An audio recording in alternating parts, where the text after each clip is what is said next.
Hack Imperialismo Europeu e a formação da geopolítica mundial no início do século XX.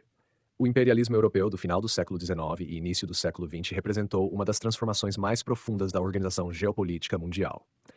Entre aproximadamente 1870 e 1914, as principais potências industrializadas ampliaram seus domínios coloniais, estabeleceram áreas de influência e passaram a disputar territórios, mercados, matérias-primas e posições estratégicas em escala planetária.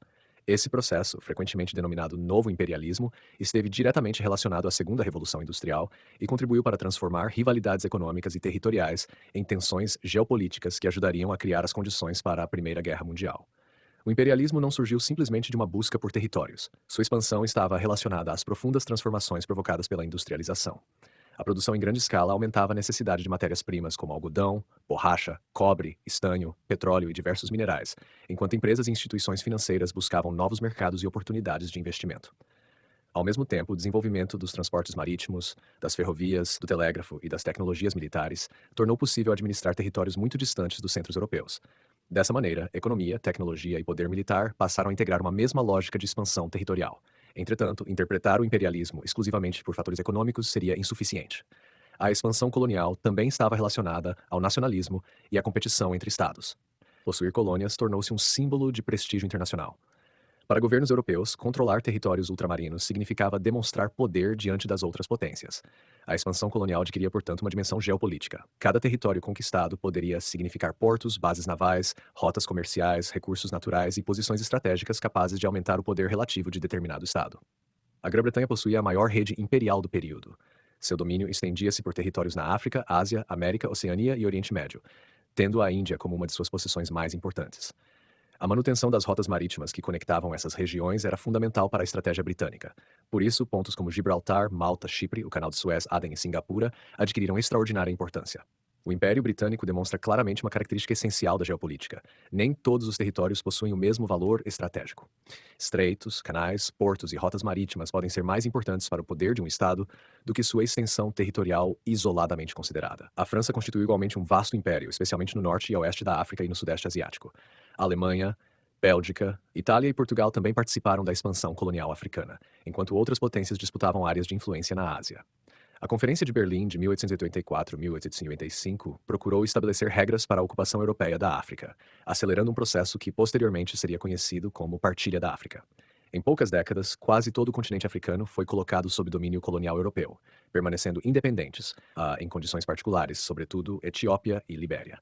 Essas fronteiras coloniais foram frequentemente estabelecidas segundo interesses estratégicos europeus, sem respeitar necessariamente as estruturas políticas, culturais, linguísticas ou econômicas das sociedades africanas. Reinos, povos e comunidades foram incorporados a territórios coloniais, enquanto outras sociedades foram divididas por novas fronteiras. Muitas dessas delimitações permaneceriam depois das independências africanas do século XX, constituindo um importante legado geopolítico do colonialismo. Na Ásia, a competição assumiu formas variadas. A Índia encontrava-se sob domínio britânico, enquanto a França consolidava sua presença na Indochina.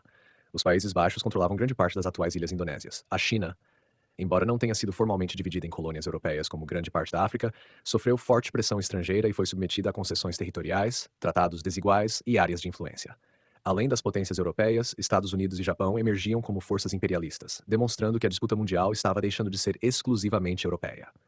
A competição colonial provocou sucessivas crises diplomáticas. Um exemplo significativo ocorreu em Fashoda, em 1898, quando interesses franceses e britânicos se confrontaram no Nordeste africano. A disputa foi resolvida diplomaticamente e, posteriormente, Londres e Paris aproximaram-se. Mais perigosas foram as crises marroquinas de 1905 e 1911, nas quais a Alemanha procurou contestar a crescente influência francesa sobre o Marrocos. Embora não tenham produzido uma guerra imediata, essas crises intensificaram a desconfiança entre Alemanha, França e Grã-Bretanha. Nesse contexto, a ascensão do Império Alemão, unificado em 1871, alterou profundamente o equilíbrio europeu. A Alemanha havia se tornado rapidamente uma das principais potências industriais do mundo e passou a reivindicar maior influência internacional. Durante o governo de Guilherme II, sobretudo após a saída de Bismarck do governo em 1890, a política externa alemã adquiriu caráter mais global por meio da chamada Weltpolitik, ou política mundial. A construção de uma poderosa marinha alemã passou a ser percebida pelos britânicos como uma ameaça direta à supremacia naval da Grã-Bretanha.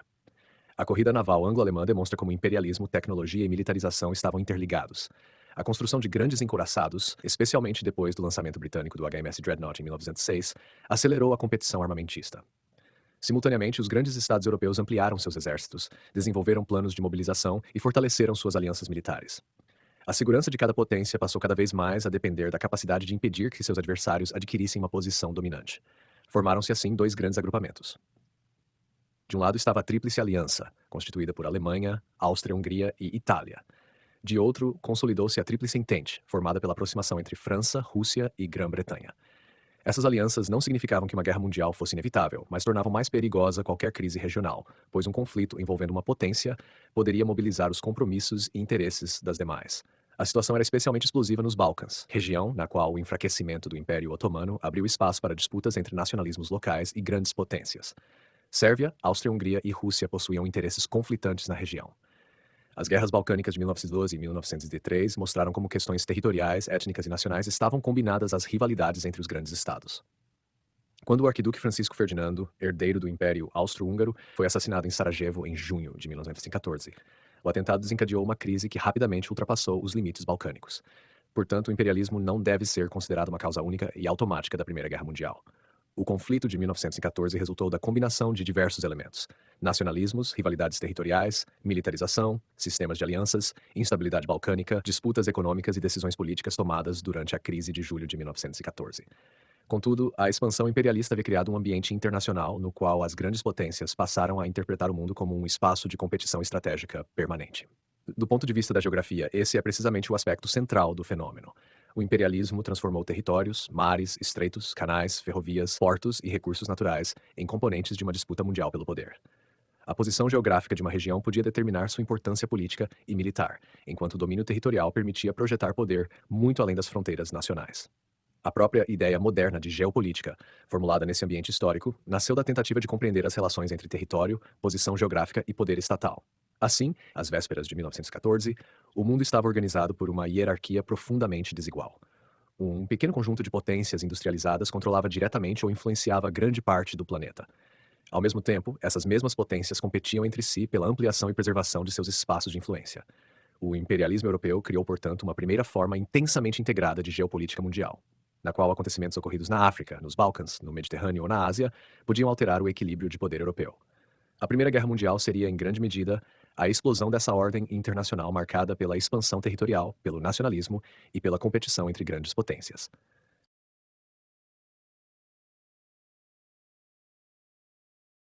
A Primeira Guerra Mundial e a reorganização geopolítica do mundo.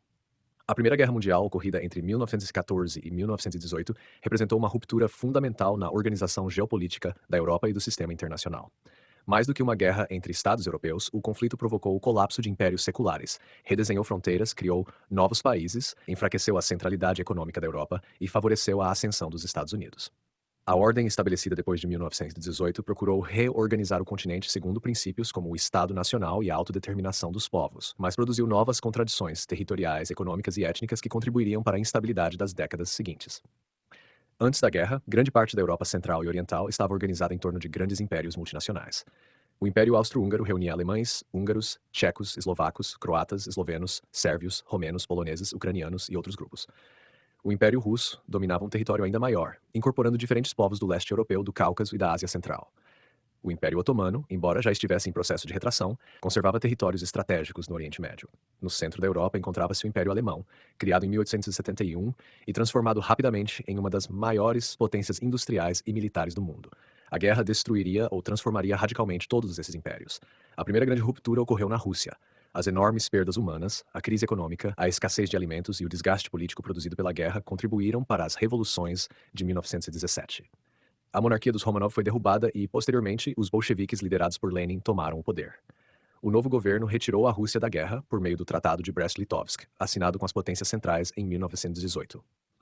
Embora parte das perdas territoriais impostas nesse tratado tenha sido modificada após a derrota alemã, o antigo Império Russo não foi simplesmente reconstruído. Finlândia, Estônia, Letônia, Lituânia e Polônia emergiram como estados independentes, enquanto a Revolução acabaria conduzindo à formação da União Soviética em 1922. A derrota das potências centrais produziu transformações ainda maiores. O Império Alemão entrou em colapso, o imperador Guilherme II abdicou e foi estabelecida a República de Weimar. A Alemanha perdeu territórios europeus e todas as suas colônias ultramarinas. A Alsácia-Lorena retornou à França. Áreas orientais foram transferidas principalmente para a recém-restabelecida Polônia e Danzig, atual Gdańsk, recebeu estatuto especial. Uma das decisões mais controversas foi a criação do chamado Corredor Polonês, que garantia à Polônia acesso ao Mar Báltico, mas separava territorialmente a Prússia Oriental do restante da Alemanha. Ainda mais profunda foi a dissolução do Império Austro-Húngaro. Em seu lugar surgiram ou foram consolidados vários estados. Áustria e Hungria tornaram-se países separados, a Tchecoslováquia foi criada, e territórios do antigo império participaram da formação do Reino dos Sérvios, Croatas e Eslovenos, posteriormente denominado Iugoslávia. A Romênia também recebeu importantes extensões territoriais.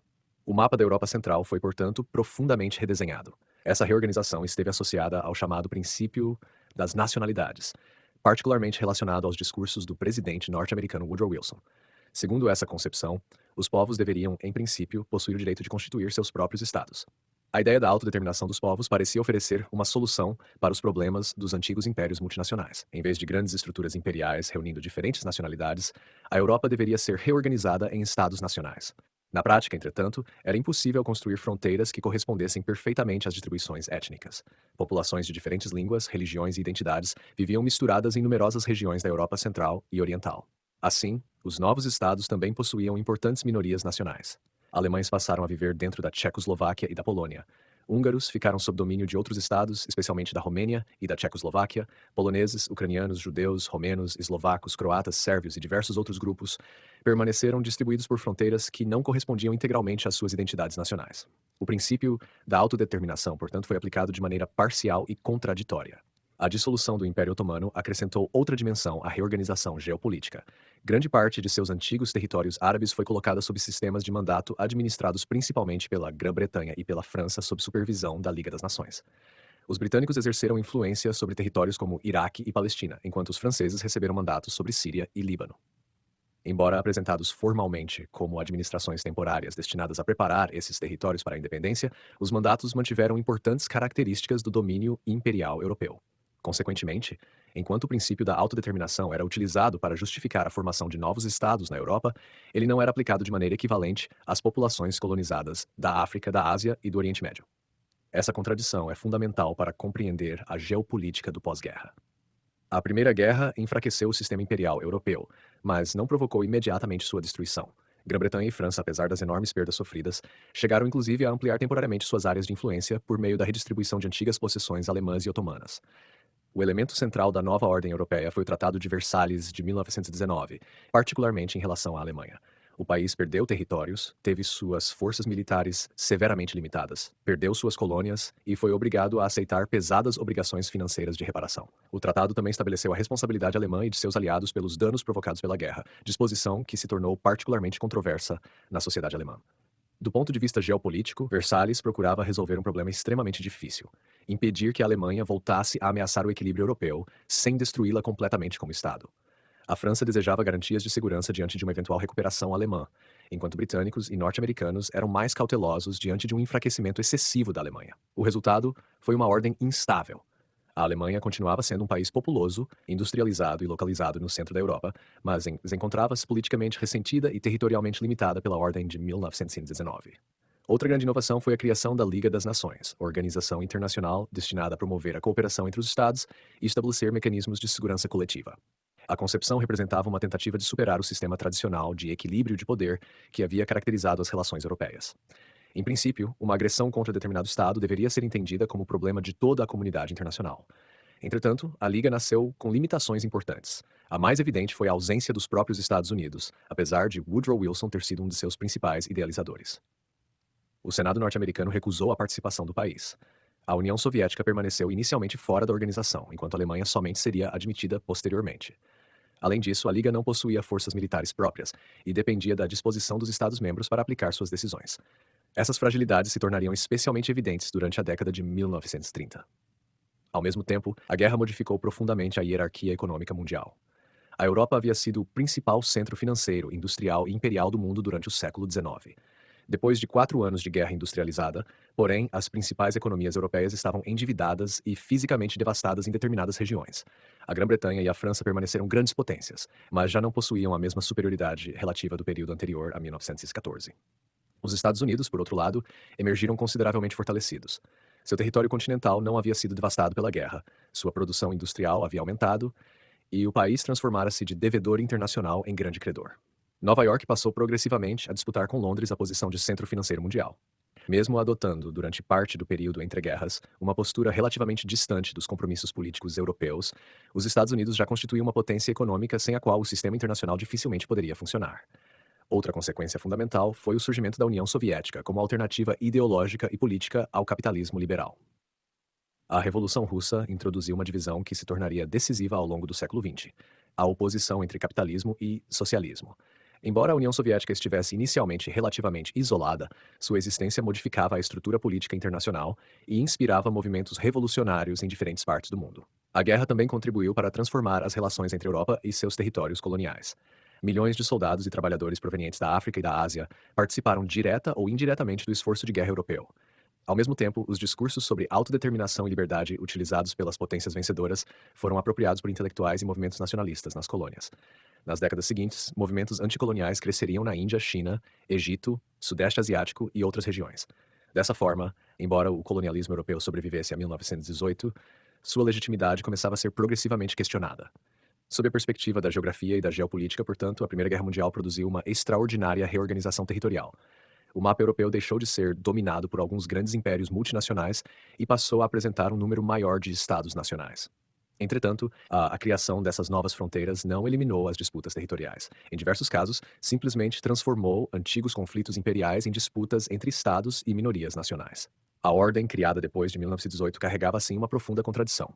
Pretendia estabelecer um sistema internacional baseado na autodeterminação, na diplomacia e na segurança coletiva, mas preservava impérios coloniais, criava fronteiras contestadas e submetia a Alemanha a uma situação considerada por muitos alemães humilhante. Além disso, o enfraquecimento europeu coexistia com a ascensão econômica norte-americana e com o aparecimento da União Soviética. A Primeira Guerra Mundial pode, portanto, ser compreendida como uma grande transição geopolítica.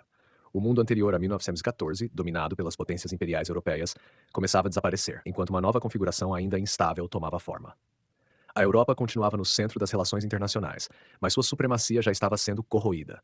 Estados Unidos e União Soviética começavam trajetórias que, após uma nova guerra mundial, fariam deles as duas superpotências do planeta. Nesse sentido, o rearranjo territorial e político de 1918 e 1919 não encerrou as rivalidades que haviam produzido a guerra. Estabeleceu grande parte do cenário geopolítico no qual seriam travadas as crises das décadas de 1920 e 1930 e, finalmente, a Segunda Guerra Mundial.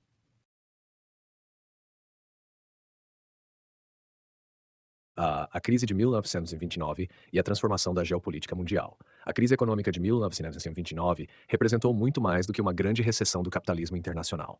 Seus efeitos contribuíram para desorganizar a ordem política construída depois da Primeira Guerra Mundial, enfraquecer democracias liberais, estimular políticas econômicas nacionalistas e favorecer a ascensão de regimes autoritários e expansionistas. Durante a década de 1930, a combinação entre depressão econômica, nacionalismo, revisionismo territorial e militarização transformou profundamente a geopolítica mundial.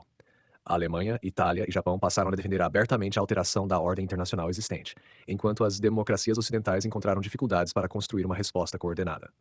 Nesse sentido, embora a crise de 1929 não possa ser considerada isoladamente a causa da Segunda Guerra Mundial, ela acelerou processos políticos e sociais que tornaram o sistema internacional muito mais instável. A ordem econômica do pós-Primeira Guerra já apresentava fragilidades antes de 1929. A guerra havia provocado enormes gastos públicos, endividamento e desorganização dos fluxos tradicionais de comércio. A Alemanha enfrentava o pagamento das reparações estabelecidas após o conflito, enquanto França e Grã-Bretanha possuíam dívidas significativas com os Estados Unidos. Criou-se uma espécie de circuito financeiro internacional. Empréstimos norte-americanos ajudavam a economia alemã, a Alemanha pagava reparações às potências vencedoras, e estas utilizavam parte desses recursos para pagar suas próprias dívidas aos Estados Unidos. Isso tornou a recuperação europeia parcialmente dependente do capital norte-americano. Durante a década de 1920, sobretudo nos Estados Unidos, ocorreu uma rápida expansão da produção industrial, do crédito e dos investimentos financeiros. O crescimento do mercado de ações estimulou uma forte especulação. Quando a Bolsa de Nova York entrou em colapso em outubro de 1929, a crise financeira rapidamente atingiu bancos, empresas e consumidores. A retração do crédito norte-americano teve consequências internacionais imediatas, justamente porque grande parte da economia mundial dependia dos fluxos financeiros provenientes dos Estados Unidos. A crise converteu-se então na Grande Depressão. Empresas reduziram a produção ou faliram, bancos entraram em colapso, o desemprego cresceu extraordinariamente e o comércio internacional diminuiu. A crise atingiu tanto países industrializados quanto economias dependentes da exportação de produtos agrícolas e matérias-primas. A queda dos preços internacionais afetou regiões da América Latina, África e Ásia, demonstrando o grau de integração econômica que o capitalismo mundial já havia alcançado. Uma das consequências geopolíticas mais importantes foi o crescimento do protecionismo. Diante da recessão, diversos governos elevaram tarifas alfandegárias, restringiram importações e procuraram proteger seus mercados internos. Em vez de uma resposta internacional coordenada, prevaleceram estratégias nacionais. A retração do comércio mundial contribuiu para a formação de áreas econômicas relativamente fechadas e para a ideia de que os estados deveriam buscar maior autossuficiência econômica. Essa tendência assumiu particular importância nos países que possuíam poucos territórios coloniais ou dependiam da importação de matérias-primas. Alemanha, Itália e Japão passaram progressivamente a relacionar segurança econômica e expansão territorial. Para esses estados, conquistar territórios significava obter matérias-primas, mercados consumidores e áreas agrícolas, reduzindo a dependência de um sistema internacional dominado pelas grandes potências coloniais, especialmente Grã-Bretanha e França. Politicamente, a Grande Depressão produziu consequências diferentes conforme cada sociedade. Nos Estados Unidos, a crise levou à eleição de Franklin Delano Roosevelt em 1932 e à implantação do New Deal, que ampliou a intervenção estatal na economia, sem abandonar o sistema democrático. Na Grã-Bretanha e na França, apesar das fortes tensões políticas e sociais, as instituições parlamentares sobreviveram. Isso demonstra que a crise econômica não conduzia inevitavelmente ao fascismo ou à ditadura. Na Alemanha, entretanto, as consequências foram particularmente dramáticas. A República de Weimar já enfrentava problemas decorrentes da derrota na Primeira Guerra, das reparações, da instabilidade política e da polarização ideológica. A recuperação alemã da segunda metade da década de 1920 dependia consideravelmente de investimentos e empréstimos norte-americanos. Quando esses recursos desapareceram após 1929, a economia entrou novamente em profunda crise. Milhões de trabalhadores ficaram desempregados e parcelas crescentes da população perderam confiança nos partidos políticos tradicionais. Nesse ambiente, o partido nazista, liderado por Adolf Hitler, ampliou rapidamente seu apoio eleitoral. Os nazistas apresentavam-se simultaneamente como adversários do comunismo, do liberalismo parlamentar e da ordem internacional estabelecida pelo Tratado de Versalhes. Prometiam restaurar o emprego, reconstruir as forças armadas e recuperar a posição da Alemanha como grande potência.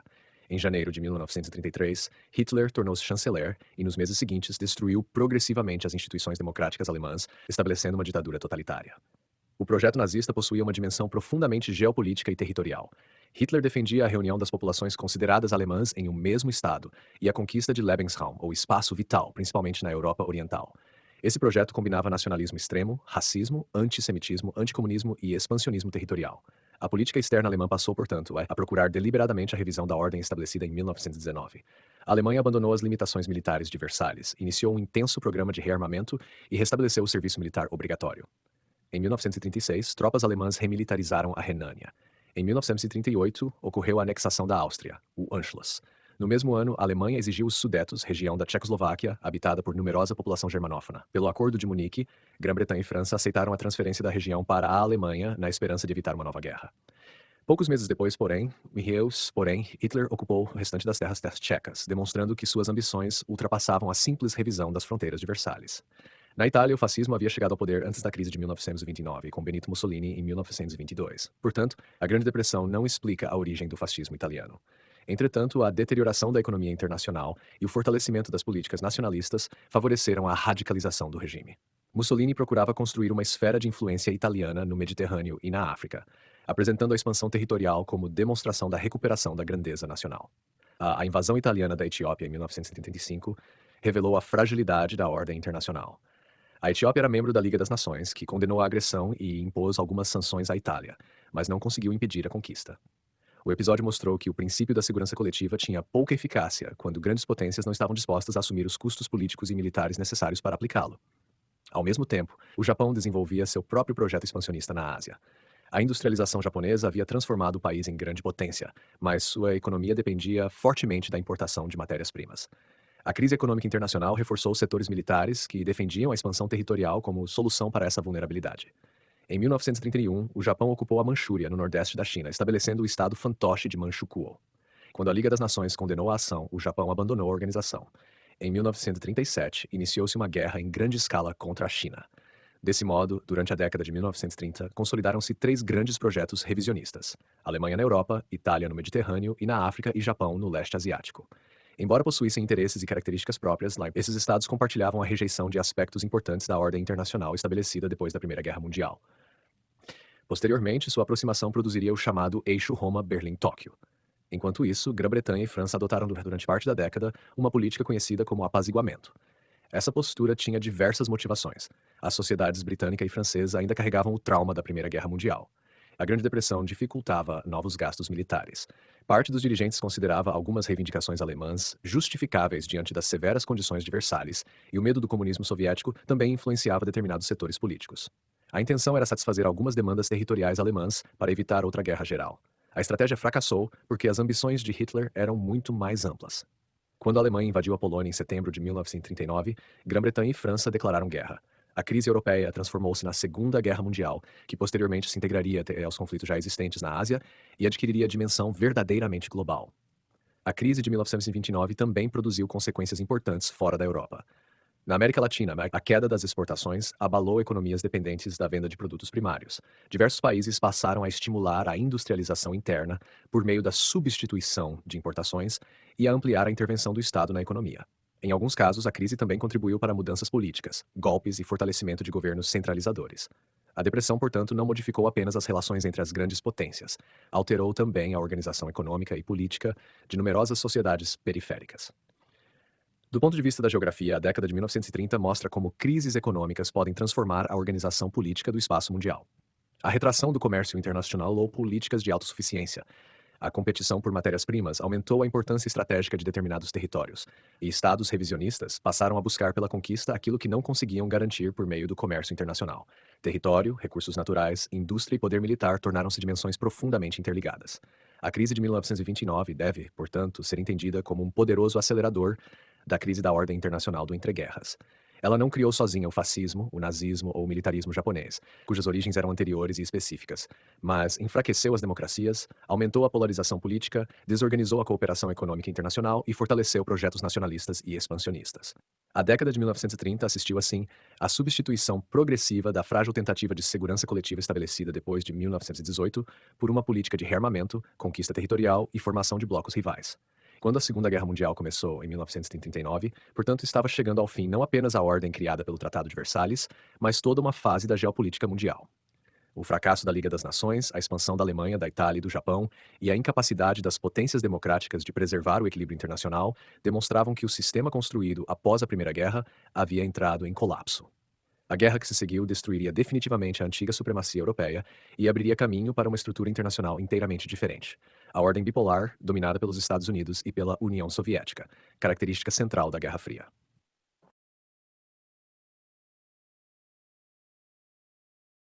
A Segunda Guerra Mundial e a formação da nova ordem geopolítica.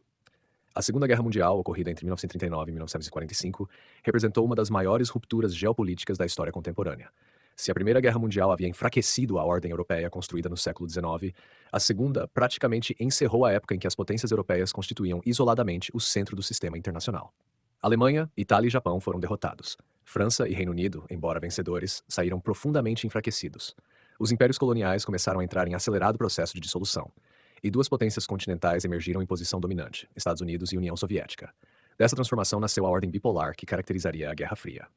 A dimensão verdadeiramente mundial do conflito é essencial para compreender suas consequências geopolíticas. A guerra envolveu simultaneamente Europa, norte da África, Mediterrâneo, Atlântico, Pacífico e grande parte da Ásia. A Alemanha nazista procurava estabelecer uma hegemonia continental europeia e conquistar territórios no leste europeu. A Itália fascista buscava ampliar sua influência no Mediterrâneo e na África.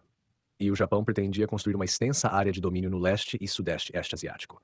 Dessa maneira, as potências do eixo apresentavam projetos expansionistas que desafiavam diretamente a distribuição territorial e econômica estabelecida pelas potências vencedoras da Primeira Guerra Mundial. O projeto alemão possuía uma dimensão territorial particularmente radical. Depois de conquistar grande parte da Europa continental entre 1939 e 1941, Hitler lançou a invasão da União Soviética em junho de 1941. A guerra no leste não era concebida pelo nazismo simplesmente como uma disputa convencional entre estados, mas como uma guerra de conquista, colonização e extermínio. O objetivo era destruir o Estado soviético, conquistar o chamado Lebensraum, ou espaço vital, e reorganizar racialmente grandes áreas da Europa Oriental. Foi nesse contexto que se desenvolveram políticas de extermínio em massa, incluindo o Holocausto, no qual aproximadamente 6 milhões de judeus foram assassinados, além da perseguição e morte de milhões de outras pessoas. A expansão japonesa obedecia a outra lógica regional. Desde a década de 1930, o Japão ampliava suas conquistas na China e buscava estabelecer uma grande esfera de influência asiática. A necessidade de matérias-primas, especialmente petróleo, borracha e minerais, estimulava a expansão em direção ao Sudeste Asiático. O ataque japonês a Pearl Harbor, em dezembro de 1941, levou à entrada direta dos Estados Unidos na guerra e consolidou a dimensão mundial do conflito. A partir desse momento, formou-se uma coalizão extremamente heterogênea entre Estados Unidos, Reino Unido e União Soviética. Embora possuíssem sistemas políticos e econômicos profundamente diferentes, essas potências estavam temporariamente unidas pela necessidade de derrotar Alemanha, Itália e Japão. A própria estrutura da aliança, entretanto, já antecipava as tensões do pós-guerra. A cooperação entre norte-americanos e soviéticos era fundamentalmente estratégica e circunstancial, e não resultado de uma convergência ideológica. A derrota do eixo alterou radicalmente o equilíbrio de poder europeu. A Alemanha foi ocupada pelas potências vencedoras e dividida inicialmente em 4 zonas administradas por Estados Unidos, União Soviética, Reino Unido e França. Berlim, apesar de localizada dentro da zona soviética, também foi dividida entre os 4 vencedores. Essa organização, inicialmente concebida como provisória, acabaria adquirindo caráter permanente diante do aprofundamento das divergências entre soviéticos e ocidentais. Em 1949, as zonas ocidentais deram origem à República Federal da Alemanha, conhecida como Alemanha Ocidental. Poucos meses depois, na área soviética, foi estabelecida a República Democrática Alemã, ou Alemanha Oriental. A divisão alemã tornou-se uma representação geográfica extremamente clara da nova bipolaridade. Uma mesma nação passou a estar organizada em 2 estados vinculados a sistemas políticos, econômicos e militares opostos. A transformação foi ainda mais profunda no leste europeu.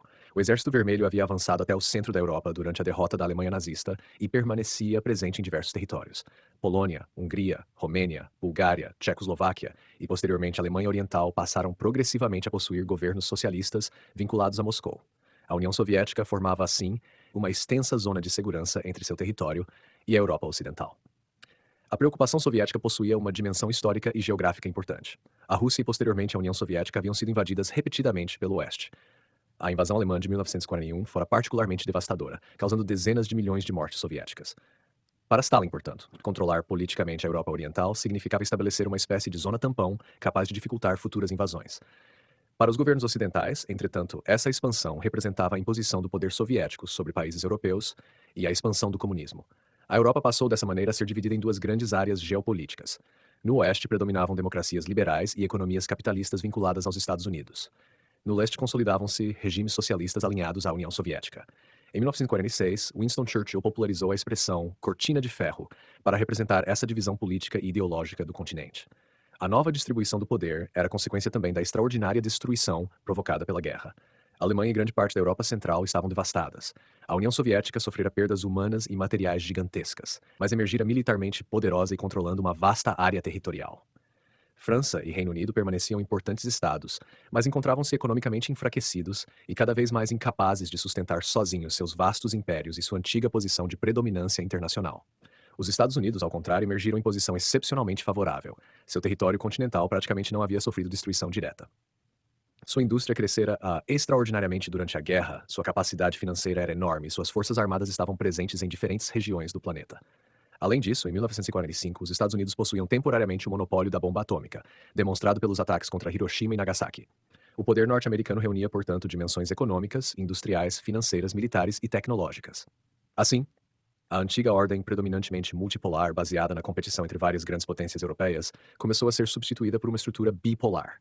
De um lado encontravam-se os Estados Unidos, centro de um sistema capitalista internacional, do outro, a União Soviética, centro do bloco socialista. França e Reino Unido continuaram importantes e a China adquiria crescente relevância, mas nenhuma dessas potências possuía naquele momento uma combinação de recursos comparável à das duas superpotências. A reorganização institucional do sistema internacional também foi profunda. Em 1945 foi criada a Organização das Nações Unidas, a ONU, que pretendia evitar algumas das fragilidades que haviam condenado a Liga das Nações. Sua estrutura refletia diretamente a distribuição de poder produzida pela guerra. O Conselho de Segurança estabeleceu 5 membros permanentes com direito de veto: Estados Unidos, União Soviética, Reino Unido, França e China. Reconhecia-se, portanto, institucionalmente que a manutenção da segurança internacional dependeria necessariamente da participação das grandes potências. A nova ordem também possuía uma importante dimensão econômica. Ainda durante a guerra, os acordos de Bretton Woods de 1944 estabeleceram instituições destinadas a organizar o sistema monetário e financeiro internacional. Surgiram o Fundo Monetário Internacional e o Banco Internacional para Reconstrução e Desenvolvimento, posteriormente conhecido como parte do Banco Mundial. O dólar passou a ocupar posição central no sistema monetário internacional, demonstrando o extraordinário crescimento do poder econômico norte-americano. Paralelamente, a guerra acelerou a crise dos impérios coloniais europeus. França, Reino Unido, Países Baixos e outras potências encontravam dificuldades crescentes para preservar seus territórios ultramarinos. Além do enfraquecimento econômico europeu, movimentos nacionalistas haviam se fortalecido na Ásia e na África. A própria retórica da guerra contra regimes expansionistas e em defesa da liberdade tornava cada vez mais contraditória a manutenção do domínio colonial. A independência da Índia em 1947 tornou-se um marco desse processo. Na Ásia, Indonésia, Vietnã e outras regiões passaram por movimentos de independência. Nas décadas seguintes, a descolonização atingiria grande parte da África. O número de estados soberanos aumentaria extraordinariamente, transformando a composição política do planeta. Entretanto, a descolonização rapidamente se entrelaçou à Guerra Fria. Muitos dos novos estados passaram a ser disputados direta ou indiretamente pelas superpotências. Estados Unidos e União Soviética ofereciam ajuda econômica, armamentos, assistência técnica e apoio político, procurando ampliar suas respectivas áreas de influência. Conflitos que possuíam causas locais, nacionais ou coloniais, passaram frequentemente a adquirir também uma dimensão global. A ruptura entre antigos aliados tornou-se evidente já nos primeiros anos do pós-guerra. Em 1947, a doutrina Truman estabeleceu o compromisso norte-americano de apoiar governos ameaçados pela expansão comunista. No mesmo período, o Plano Marshall destinou grandes recursos à reconstrução econômica da Europa Ocidental. Para os Estados Unidos, recuperar as economias europeias era simultaneamente uma política econômica e uma estratégia geopolítica. Sociedades economicamente estáveis seriam menos vulneráveis ao crescimento dos partidos comunistas. A União Soviética interpretava essas políticas como instrumentos da expansão norte-americana e consolidou sua própria área de influência. Em 1949, os países ocidentais estabeleceram a OTAN, uma aliança militar liderada pelos Estados Unidos. Em resposta à integração militar ocidental e posteriormente à entrada da Alemanha Ocidental na OTAN, os soviéticos organizaram em 1955 o Pacto de Varsóvia. A divisão política da Europa transformava-se assim também numa divisão militar. Outro acontecimento decisivo ocorreu em 1949, quando a União Soviética testou sua primeira bomba atômica. Terminava o monopólio nuclear norte-americano. A partir desse momento, a relação entre as duas superpotências seria progressivamente marcada pela dissuasão nuclear. Uma guerra direta poderia provocar destruição em escala sem precedentes, o que incentivaria Estados Unidos e União Soviética a competir por outros meios: corrida armamentista, espionagem, propaganda, corrida espacial, apoio a governos aliados e participação indireta em conflitos regionais. Nesse mesmo ano, a vitória da Revolução Comunista liderada por Mao Tse-tung na China ampliou enormemente a dimensão territorial e populacional do mundo socialista, embora posteriormente surgissem profundas divergências entre chineses e soviéticos. Pouco depois, a Guerra da Coreia, entre 1950 e 1953, demonstraria como conflitos regionais poderiam tornar-se confrontos indiretos entre as grandes potências. Do ponto de vista da geografia, a transformação provocada pela Segunda Guerra Mundial foi extraordinária. O espaço mundial passou a ser interpretado em termos de blocos, fronteiras ideológicas, zonas de influência, bases militares e posições estratégicas. Regiões antes consideradas periféricas adquiriram enorme importância devido à competição entre as superpotências. Europa Central, Península da Coreia, Sudeste Asiático, Oriente Médio, Caribe e posteriormente diversas regiões africanas tornaram-se áreas estratégicas da disputa global. O conceito de território também passou a coexistir com uma geopolítica baseada em redes de alcance planetário. Os Estados Unidos construíram alianças e bases militares distribuídas por vários continentes, enquanto a União Soviética consolidava sua influência na Europa Oriental e procurava desenvolver relações estratégicas com países da Ásia, África e América Latina. O poder de uma superpotência não dependia apenas do tamanho de seu território, mas também de sua capacidade de projetar poder econômico, tecnológico, militar e ideológico sobre regiões distantes. A Segunda Guerra Mundial, portanto, encerrou definitivamente uma etapa da geopolítica iniciada no século XIX. O sistema internacional dominado pelas grandes potências imperiais europeias foi substituído progressivamente por uma ordem organizada em torno de duas superpotências. Ao mesmo tempo, a descolonização multiplicava o número de estados independentes, criando novos espaços de competição política. A partir de 1945, compreender a geopolítica mundial significava compreender sobretudo a relação entre Estados Unidos e União Soviética. Capitalismo e socialismo, OTAN e, posteriormente, Pacto de Varsóvia, Europa Ocidental e Europa Oriental, armas nucleares e zonas de influência tornaram-se elementos de uma nova organização do espaço mundial. A Segunda Guerra, portanto, não apenas modificou fronteiras. Ela alterou a própria estrutura do poder internacional, estabelecendo as bases da Guerra Fria, que dominaria as relações internacionais durante aproximadamente 4 décadas.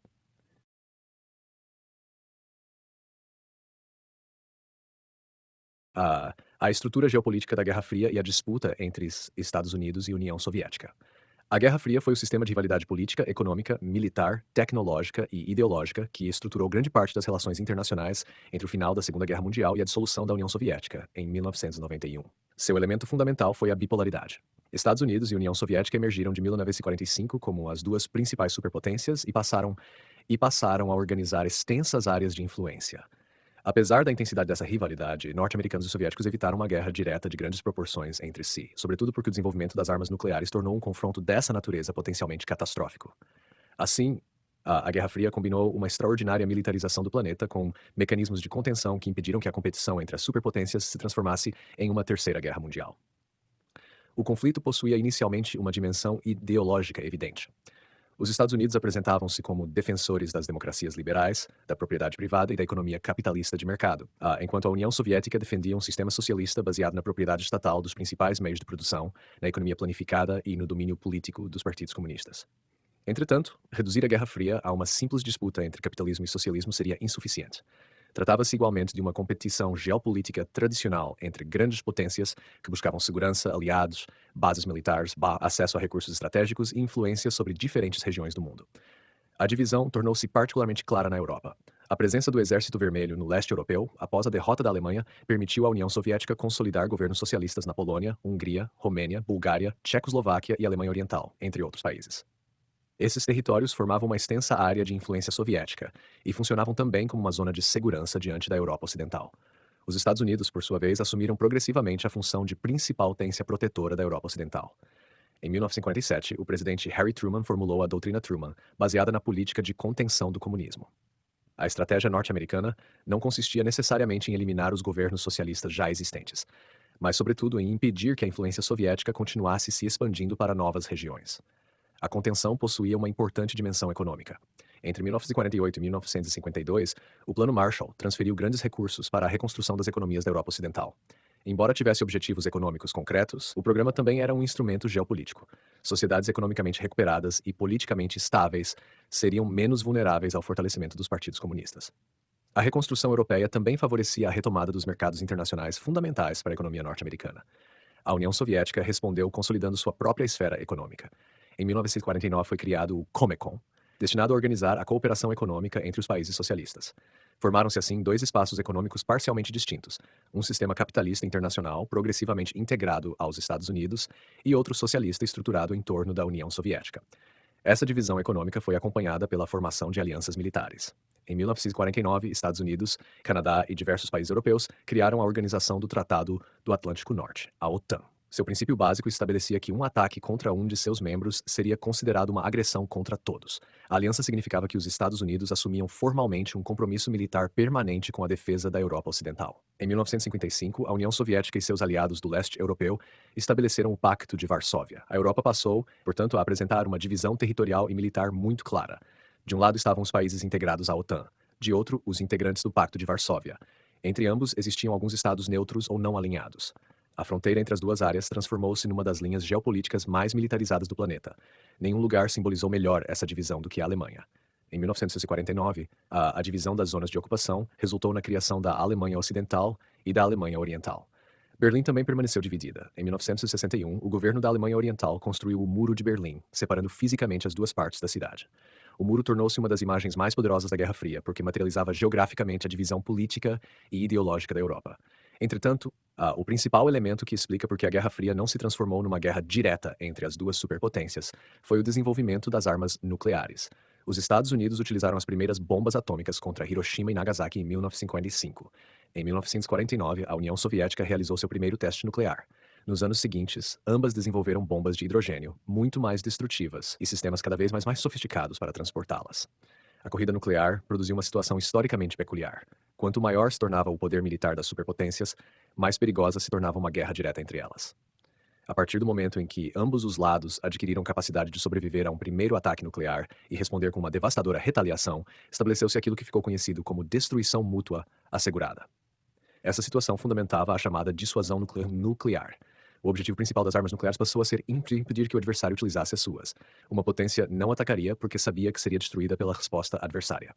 Criava-se, portanto, um equilíbrio paradoxal. A paz entre as superpotências dependia parcialmente da capacidade de ambas provocarem uma destruição gigantesca. Esse sistema é frequentemente chamado de equilíbrio do terror. Estados Unidos e União Soviética desenvolveram milhares de ogivas nucleares, bombardeiros estratégicos, mísseis balísticos intercontinentais e submarinos capazes de lançar mísseis nucleares. Formou-se a chamada tríade nuclear, composta por armas lançadas de terra, do ar e do mar. Mesmo que uma potência destruísse parte do arsenal adversário num primeiro ataque, dificilmente conseguiria eliminar sua capacidade de retaliação. A crise dos mísseis de Cuba, em 1962, demonstrou dramaticamente os perigos dessa lógica. A instalação de mísseis soviéticos em Cuba colocou armamentos nucleares próximos do território norte-americano. Durante alguns dias, Estados Unidos e União Soviética estiveram extraordinariamente próximos de uma confrontação militar direta. A crise terminou por meio de negociações, com a retirada dos mísseis soviéticos de Cuba e, de forma menos pública, a dos mísseis norte-americanos Júpiter da Turquia, além de garantias norte-americanas relacionadas à não invasão de Cuba.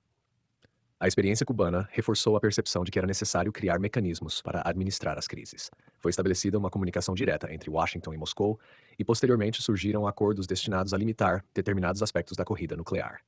Isso não encerrou a rivalidade, mas demonstrou que as duas superpotências possuíam um interesse comum fundamental: evitar uma guerra nuclear incontrolável.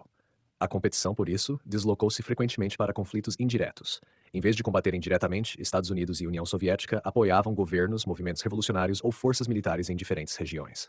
A Guerra da Coreia, entre 1950 e 1953, tornou-se um dos primeiros grandes exemplos.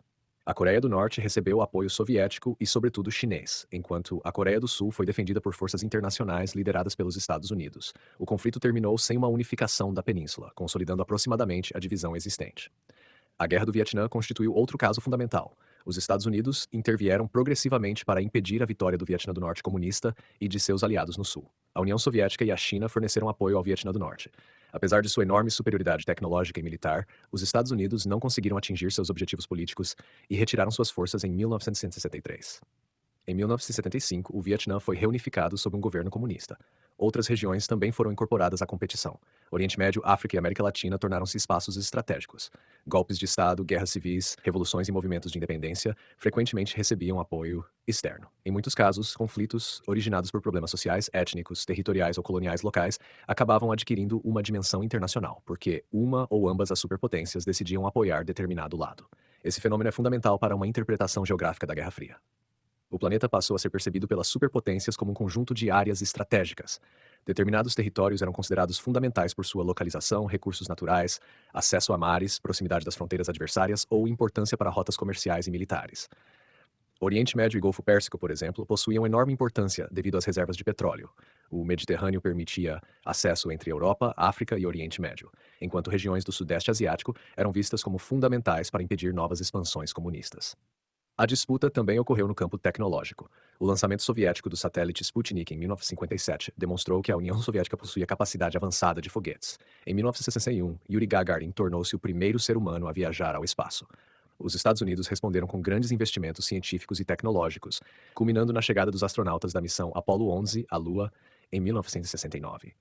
A corrida espacial possuía enorme valor propagandístico, mas estava também diretamente relacionada ao desenvolvimento de tecnologias de mísseis, comunicação e vigilância. A propaganda ideológica constituía outro componente essencial. Cada superpotência procurava apresentar seu sistema como modelo universal. Os Estados Unidos destacavam liberdade política, consumo e prosperidade econômica. A União Soviética enfatizava a igualdade social, planejamento econômico, industrialização e oposição ao imperialismo. Cinema, rádio, imprensa, educação, esportes e realizações científicas tornaram-se instrumentos dessa disputa simbólica. Entretanto, a bipolaridade nunca foi absoluta. A partir das décadas de 1950 e 1960, diversos países recém-independentes da Ásia e da África procuraram evitar uma submissão automática às duas superpotências. A Conferência de Bandung de 1955 e posteriormente o Movimento dos Países Não Alinhados expressaram a tentativa de construir maior autonomia internacional. Índia, Iugoslávia, Egito, Indonésia e outros estados desempenharam papéis importantes nesse movimento. Além disso, o próprio bloco socialista apresentava divisões. A ruptura entre China e União Soviética, aprofundada durante a década de 1960, demonstrou que compartilhar uma ideologia comunista não significava necessariamente possuir os mesmos interesses geopolíticos. A China passou progressivamente a atuar como potência independente, chegando a aproximar-se diplomaticamente dos Estados Unidos durante a década de 1970. A Guerra Fria também passou por momentos de maior e menor tensão. Depois das graves crises do início da década de 1960, desenvolveu-se durante parte das décadas seguintes a chamada detente, ou distensão. Estados Unidos e União Soviética negociaram acordos de controle de armamentos, como os acordos SALT, procurando estabelecer limites para determinados sistemas nucleares. Não se tratava do fim da rivalidade, mas de uma tentativa de administrá-la. No final da década de 1970, porém, as tensões voltaram a crescer. A intervenção soviética no Afeganistão em 1979 provocou forte reação norte-americana. Durante o governo de Ronald Reagan, iniciado em 1981, os Estados Unidos aumentaram significativamente os gastos militares e intensificaram a pressão econômica e estratégica sobre a União Soviética. A corrida armamentista voltou a adquirir grande intensidade. Do ponto de vista da geografia, portanto, a Guerra Fria constituiu uma reorganização mundial do espaço em função das relações de poder. O território de um país podia adquirir enorme importância não pelo seu tamanho ou riqueza, mas pela sua posição estratégica. Cuba tornou-se crucial porque estava próxima dos Estados Unidos, Berlim porque se encontrava no centro da divisão europeia, Coreia e Vietnã porque estavam nas fronteiras da expansão comunista na Ásia, e Oriente Médio porque combinava posição estratégica e grandes reservas energéticas. A principal característica geopolítica desse sistema foi, assim, uma aparente contradição. Estados Unidos e União Soviética prepararam-se durante décadas para uma guerra que procuravam evitar. Acumularam arsenais capazes de destruir grande parte do planeta, construíram alianças militares e disputaram influência em praticamente todos os continentes, mas evitaram deliberadamente um confronto militar direto. O custo potencial de uma guerra nuclear funcionava como poderoso mecanismo de contenção. A Guerra Fria deve ser compreendida, portanto, como uma combinação entre bipolaridade, contenção, áreas de influência, corrida armamentista, dissuasão nuclear e conflitos indiretos. Foi simultaneamente um sistema de competição permanente e de equilíbrio estratégico. Essa lógica explica por que as duas superpotências nunca travaram diretamente uma grande guerra uma contra a outra, mas também porque conflitos aparentemente regionais na Coreia, Vietnã, Afeganistão, Oriente Médio, África ou América Latina podiam adquirir rapidamente importância mundial. A geopolítica do período transformou praticamente todo o planeta em espaço potencial da competição entre as superpotências, preparando o terreno para as numerosas guerras localizadas que marcaram a segunda metade do século XX. As guerras localizadas e a dimensão global da Guerra Fria. A Guerra Fria produziu uma situação aparentemente contraditória.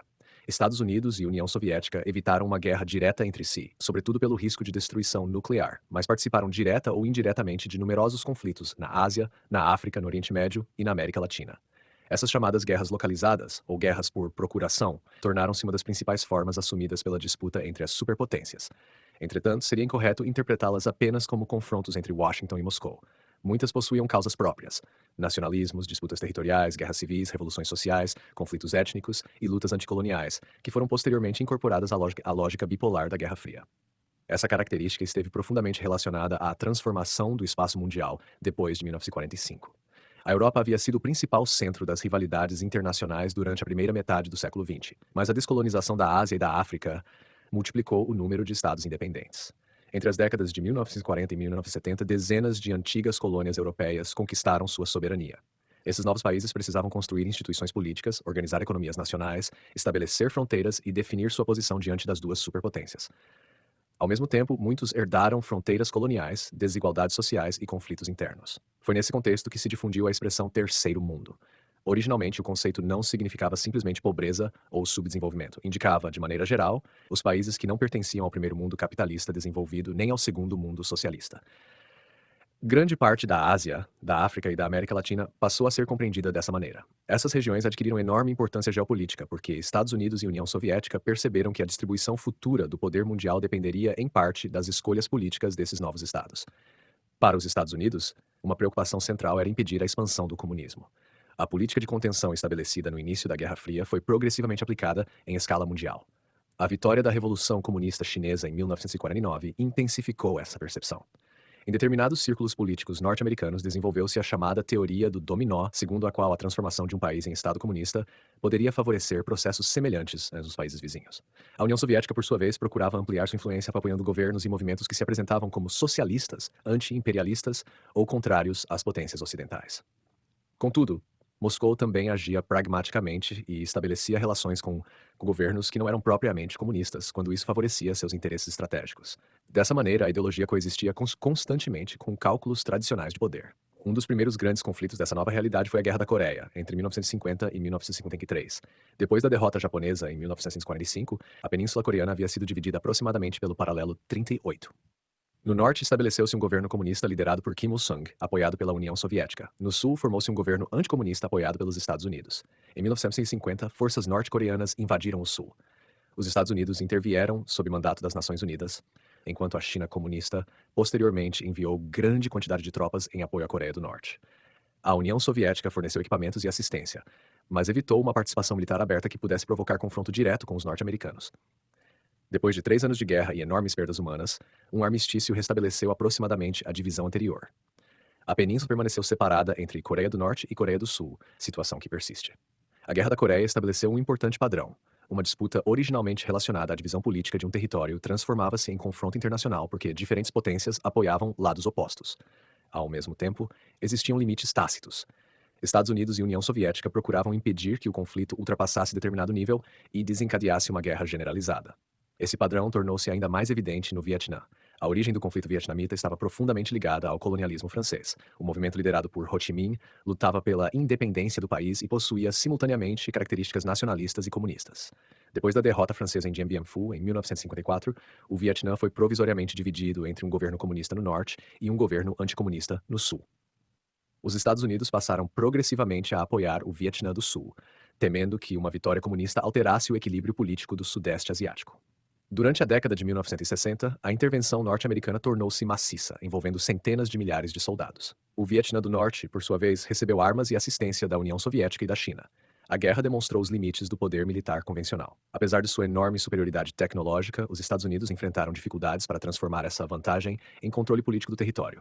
A combinação de guerrilha, apoio de parcelas da população rural, capacidade militar norte-vietnamita e utilização de rotas de abastecimento através de países vizinhos prolongou o conflito. Em 1973, os Estados Unidos retiraram suas forças de combate e, em 1975, Saigon foi conquistada pelas forças do Norte.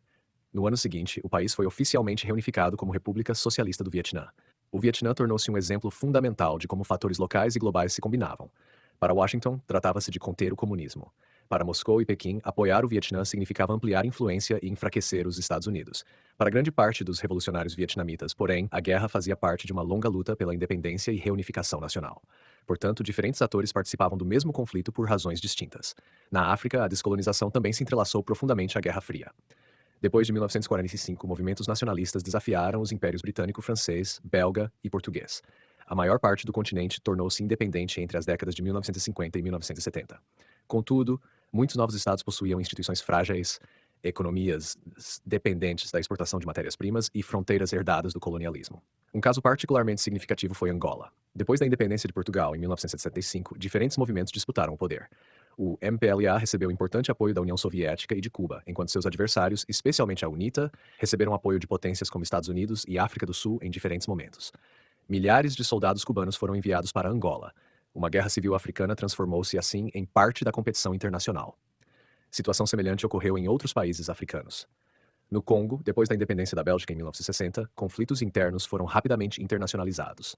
A figura de Patrice Lumumba tornou-se símbolo das tensões entre nacionalismo africano, interesses econômicos estrangeiros e Guerra Fria. No chifre da África, Etiópia e Somália também se aproximaram alternadamente das superpotências, mostrando que as alianças não eram necessariamente permanentes. O Oriente Médio constituiu outro espaço central da disputa. Sua importância derivava de sua localização entre Europa, Ásia e África, e, sobretudo, das enormes reservas de petróleo. Entretanto, os conflitos regionais não podem ser reduzidos à rivalidade soviético-americana. A criação de Israel, o nacionalismo árabe, a questão palestina, disputas territoriais e rivalidades entre estados possuíam dinâmicas próprias. Os Estados Unidos tornaram-se progressivamente o principal aliado internacional de Israel, especialmente a partir da década de 1960, enquanto a União Soviética forneceu armamentos e assistência a determinados estados árabes, incluindo Egito e Síria, em diferentes períodos. As guerras árabe-israelenses adquiriram, consequentemente, uma dimensão internacional. Durante a Guerra do Yom Kippur, em 1973, por exemplo, o risco de escalada entre as superpotências tornou-se uma preocupação concreta. O petróleo também se converteu em instrumento geopolítico. Em 1973, países árabes produtores utilizaram restrições às exportações para pressionar estados que apoiavam Israel. A consequente crise energética demonstrou que países anteriormente considerados periféricos podiam exercer enorme influência sobre a economia mundial devido ao controle de recursos estratégicos. A América Latina apresentava uma situação diferente, porque, historicamente, fazia parte da área de influência dos Estados Unidos. A Revolução Cubana de 1959, entretanto, rompeu esse padrão. A aproximação do governo de Fidel Castro com a União Soviética transformou Cuba no principal aliado soviético no hemisfério ocidental e culminou na crise dos mísseis de 1962. A partir daí, Washington passou a considerar com particular preocupação movimentos revolucionários latino-americanos. A política norte-americana combinou programas de desenvolvimento, pressão diplomática, operações de inteligência e apoio a governos anticomunistas. Durante as décadas de 1960 e 1970, diversos países latino-americanos viveram golpes militares e regimes autoritários inseridos em graus variados na lógica do anticomunismo da Guerra Fria. Isso não significa que todas essas transformações tenham sido simplesmente produzidas pelos Estados Unidos. Possuíam importantes causas sociais e políticas internas, mas o contexto internacional influenciou decisivamente muitos desses processos. Na década de 1980, a América Central tornou-se particularmente importante. A Revolução Sandinista derrubou a ditadura de Anastácio Somoza na Nicarágua em 1979. Os Estados Unidos, temendo o surgimento de outro governo revolucionário próximo de Cuba, apoiaram forças contra-revolucionárias conhecidas como Contras. El Salvador e Guatemala também enfrentaram graves conflitos internos, nos quais questões sociais locais se combinaram à lógica internacional da Guerra Fria. Talvez um dos exemplos mais importantes da fase final da competição tenha sido o Afeganistão. Em 1979, a União Soviética enviou tropas ao país para sustentar um governo aliado que enfrentava crescente resistência. A intervenção transformou-se numa longa guerra contra grupos de combatentes conhecidos genericamente como Mujahideen. Os Estados Unidos, juntamente com o Paquistão, Arábia Saudita e outros atores, forneceram recursos e armamentos a setores da resistência afegã. A guerra tornou-se extremamente custosa para Moscou. As forças soviéticas retiraram-se entre 1988 e 1989, depois de quase uma década de conflito. A guerra afegã contribuiu para desgastar econômica, militar e politicamente a União Soviética durante seus últimos anos. Esses exemplos mostram por que a expressão guerra por procuração precisa ser utilizada com algum cuidado. Coreanos, vietnamitas, angolanos ou afegãos não eram simplesmente instrumentos passivos das superpotências. Possuíam seus próprios objetivos, rivalidades e projetos políticos. Muitas vezes, atores locais utilizavam a rivalidade entre Estados Unidos e União Soviética para conseguir armas, financiamento ou proteção internacional. Também por isso surgiu uma tentativa de escapar da rígida divisão bipolar. A Conferência de Bandung de 1955, realizada na Indonésia, reuniu países asiáticos e africanos interessados em fortalecer a cooperação entre sociedades recém-independentes. Desse ambiente surgiu posteriormente o movimento dos países não alinhados, formalizado em 1961. Líderes como Jawaharlal Nehru, da Índia, Gamal Abdel Nasser, do Egito, Josip Broz Tito, da Iugoslávia, Kwame Nkrumah, de Gana e Sukarno, da Indonésia, procuravam defender maior autonomia diante das superpotências. O não alinhamento não significava necessariamente neutralidade absoluta. Alguns desses países mantiveram relações mais próximas com Washington ou Moscou em determinados momentos. A ideia central era preservar uma margem de decisão própria e evitar a submissão automática a qualquer dos dois blocos. Sob a perspectiva da geografia, as guerras localizadas demonstram como a Guerra Fria transformou o significado estratégico do território. Regiões anteriormente consideradas periféricas passaram a ocupar posições centrais nos cálculos das superpotências. A Coreia era importante por sua proximidade com China, Japão e União Soviética. O Vietnã, por sua posição no Sudeste Asiático. O Oriente Médio, por suas reservas de petróleo e rotas estratégicas. Cuba, por sua proximidade dos Estados Unidos. E o Afeganistão, por sua localização entre a Ásia Central Soviética, o Irã, o Paquistão e o subcontinente indiano. A disputa pelo poder mundial, portanto, não dependia apenas da conquista direta de territórios.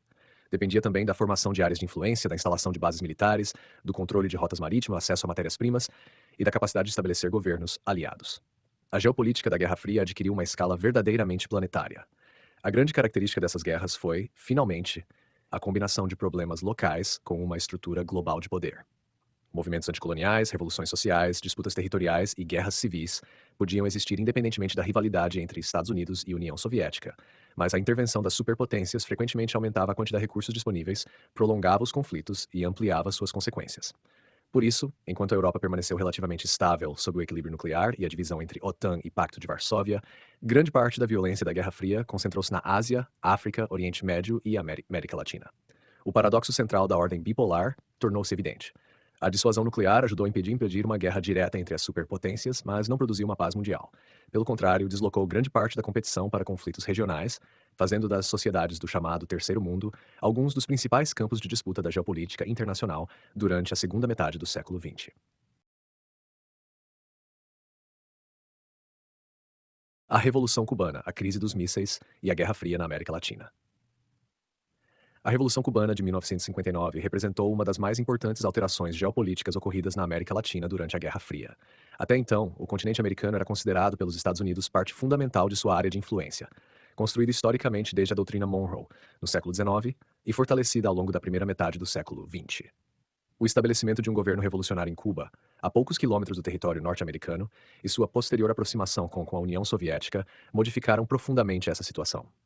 Cuba transformou-se no principal ponto de inserção soviética no hemisfério ocidental, e em 1962 tornou-se o centro da crise dos mísseis, provavelmente o momento em que Estados Unidos e União Soviética chegaram mais perto de uma guerra nuclear direta.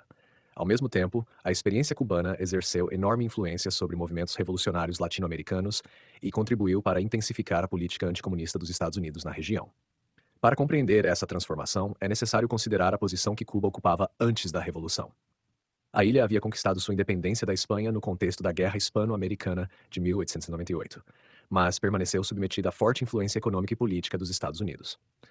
A Emenda Platt, incorporada à Constituição cubana no início do século XX, concedera aos norte-americanos amplas possibilidades de intervenção nos assuntos cubanos, Embora essa disposição tenha sido posteriormente revogada, empresas dos Estados Unidos continuaram controlando importantes setores da economia, especialmente relacionados ao açúcar, enquanto a base naval norte-americana de Guantánamo permaneceu instalada na ilha. Durante a década de 1950, Cuba era governada pela ditadura de Fulgêncio Batista, que mantinha relações estreitas com Washington. Apesar de apresentar alguns indicadores econômicos relativamente elevados no contexto latino-americano, a sociedade cubana possuía grandes desigualdades, concentração fundiária, dependência das exportações de açúcar e importantes problemas sociais. O autoritarismo e a corrupção do regime estimularam diferentes formas de oposição. Foi nesse ambiente que surgiu o movimento revolucionário liderado por Fidel Castro. Depois do fracassado ataque ao quartel Moncada em 1953, Castro foi preso, posteriormente anistiado, e exilou-se no México. Ali organizou, com outros revolucionários, entre eles Ernesto Che Guevara, uma expedição que desembarcou em Cuba em 1956. A partir da Sierra Maestra, os guerrilheiros desenvolveram uma luta contra Batista, combinada com movimentos de oposição nas cidades. Em janeiro de 1959, Batista abandonou Cuba e os revolucionários assumiram o poder. Inicialmente, entretanto, a Revolução Cubana não se apresentou simplesmente como uma revolução marxista subordinada à União Soviética. O movimento reunia diferentes correntes políticas e enfatizava sobretudo nacionalismo, oposição à ditadura, reformas sociais e soberania cubana. A radicalização socialista ocorreu progressivamente e esteve relacionada tanto às escolhas dos revolucionários quanto à deterioração das relações com os Estados Unidos. O novo governo promoveu uma ampla reforma agrária, nacionalizou empresas e ampliou a intervenção estatal na economia. Muitas propriedades pertencentes a cidadãos e companhias norte-americanas foram expropriadas. Washington reagiu com medidas econômicas e passou progressivamente a reduzir as relações comerciais com Cuba. Um dos pontos centrais era o açúcar. Historicamente, os Estados Unidos constituíam o principal mercado do produto cubano. Quando Washington reduziu a compra de açúcar, a União Soviética ofereceu-se para adquiri-lo e fornecer petróleo à ilha. Formou-se, dessa maneira, uma aproximação crescente entre Havana e Moscou. Os Estados Unidos romperam relações diplomáticas com Cuba em janeiro de 1961. Poucos meses depois, ocorreu um acontecimento que aprofundaria dramaticamente o conflito: a invasão da Baía dos Porcos.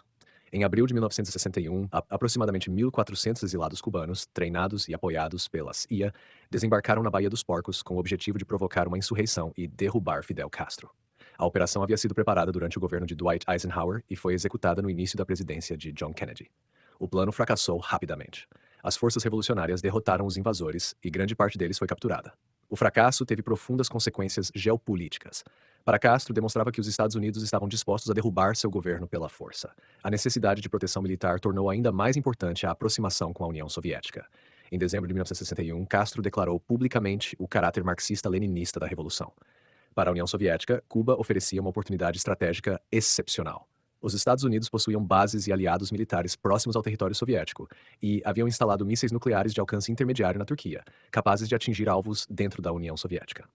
A presença de um aliado socialista a cerca de 150 quilômetros da Flórida criava a possibilidade de modificar parcialmente esse desequilíbrio estratégico. Foi nesse contexto que o dirigente soviético Nikita Khrushchev decidiu instalar secretamente mísseis nucleares em Cuba em 1962. A decisão tinha diversos objetivos: proteger o governo cubano contra uma possível invasão norte-americana, ampliar a capacidade soviética de atingir o território dos Estados Unidos e fortalecer a posição de Moscou no equilíbrio nuclear.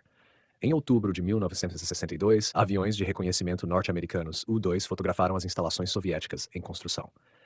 O presidente Kennedy foi informado da presença dos mísseis e reuniu seus principais assessores para decidir como responder. Entre as possibilidades discutidas estavam ataques aéreos, uma invasão de Cuba ou uma ação naval.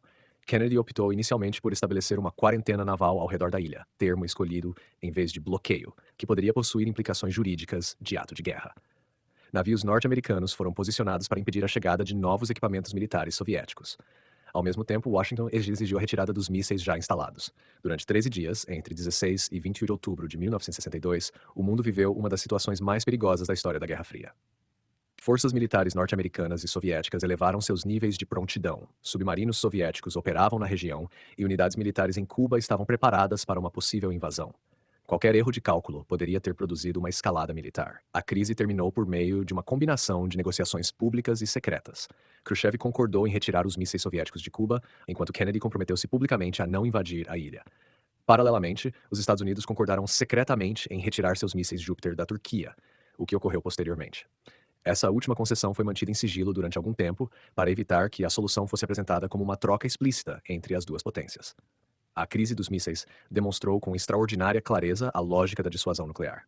Estados Unidos e União Soviética possuíam interesses conflitantes, mas seus dirigentes compreenderam que uma confrontação direta poderia escapar ao controle. A existência das armas nucleares impunha limites à própria competição entre as superpotências. Depois da crise, Washington e Moscou procuraram desenvolver mecanismos destinados a reduzir o risco de acidentes e erros de comunicação. Em 1963, foi estabelecido um canal direto de comunicação entre os governos, popularmente conhecido como telefone vermelho, embora inicialmente funcionasse por comunicação escrita e não por um telefone literal.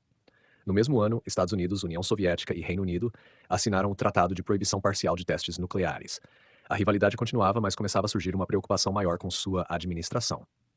Para Cuba, entretanto, a crise teve consequências ambivalentes. A garantia norte-americana de não invasão reduziu a possibilidade de uma intervenção militar direta, mas o governo cubano permaneceu submetido ao embargo econômico dos Estados Unidos e cada vez mais integrado econômica e militarmente ao bloco soviético. Durante as décadas seguintes, Cuba tornou-se um dos aliados internacionais mais importantes de Moscou. A influência cubana ultrapassou amplamente o Caribe. A vitória de 1959 demonstrava aos movimentos revolucionários latino-americanos que uma guerrilha poderia, em determinadas circunstâncias, derrubar uma ditadura apoiada pelos Estados Unidos e realizar uma transformação socialista. A figura de Che Guevara tornou-se particularmente associada à ideia de expansão da Revolução Continental. Diversos grupos guerrilheiros apareceram ou se fortaleceram na América Latina durante as décadas de 1960 e 1970. Houve movimentos revolucionários na Venezuela, Guatemala, Colômbia, Peru, Bolívia, Nicarágua, El Salvador, Uruguai, Argentina e Brasil, entre outros países. Entretanto, essas organizações apresentavam enormes diferenças ideológicas, sociais e estratégicas, e não podem ser consideradas simplesmente extensões da Revolução Cubana. A experiência cubana também provocou uma profunda transformação na estratégia dos Estados Unidos para a América Latina. Washington passou a considerar que desigualdade social, pobreza e instabilidade política poderiam favorecer novas revoluções. O governo Kennedy lançou em 1961 a Aliança para o Progresso, programa destinado a promover investimentos, reformas econômicas e desenvolvimento social na região. A ideia era combinar modernização econômica com contenção do comunismo.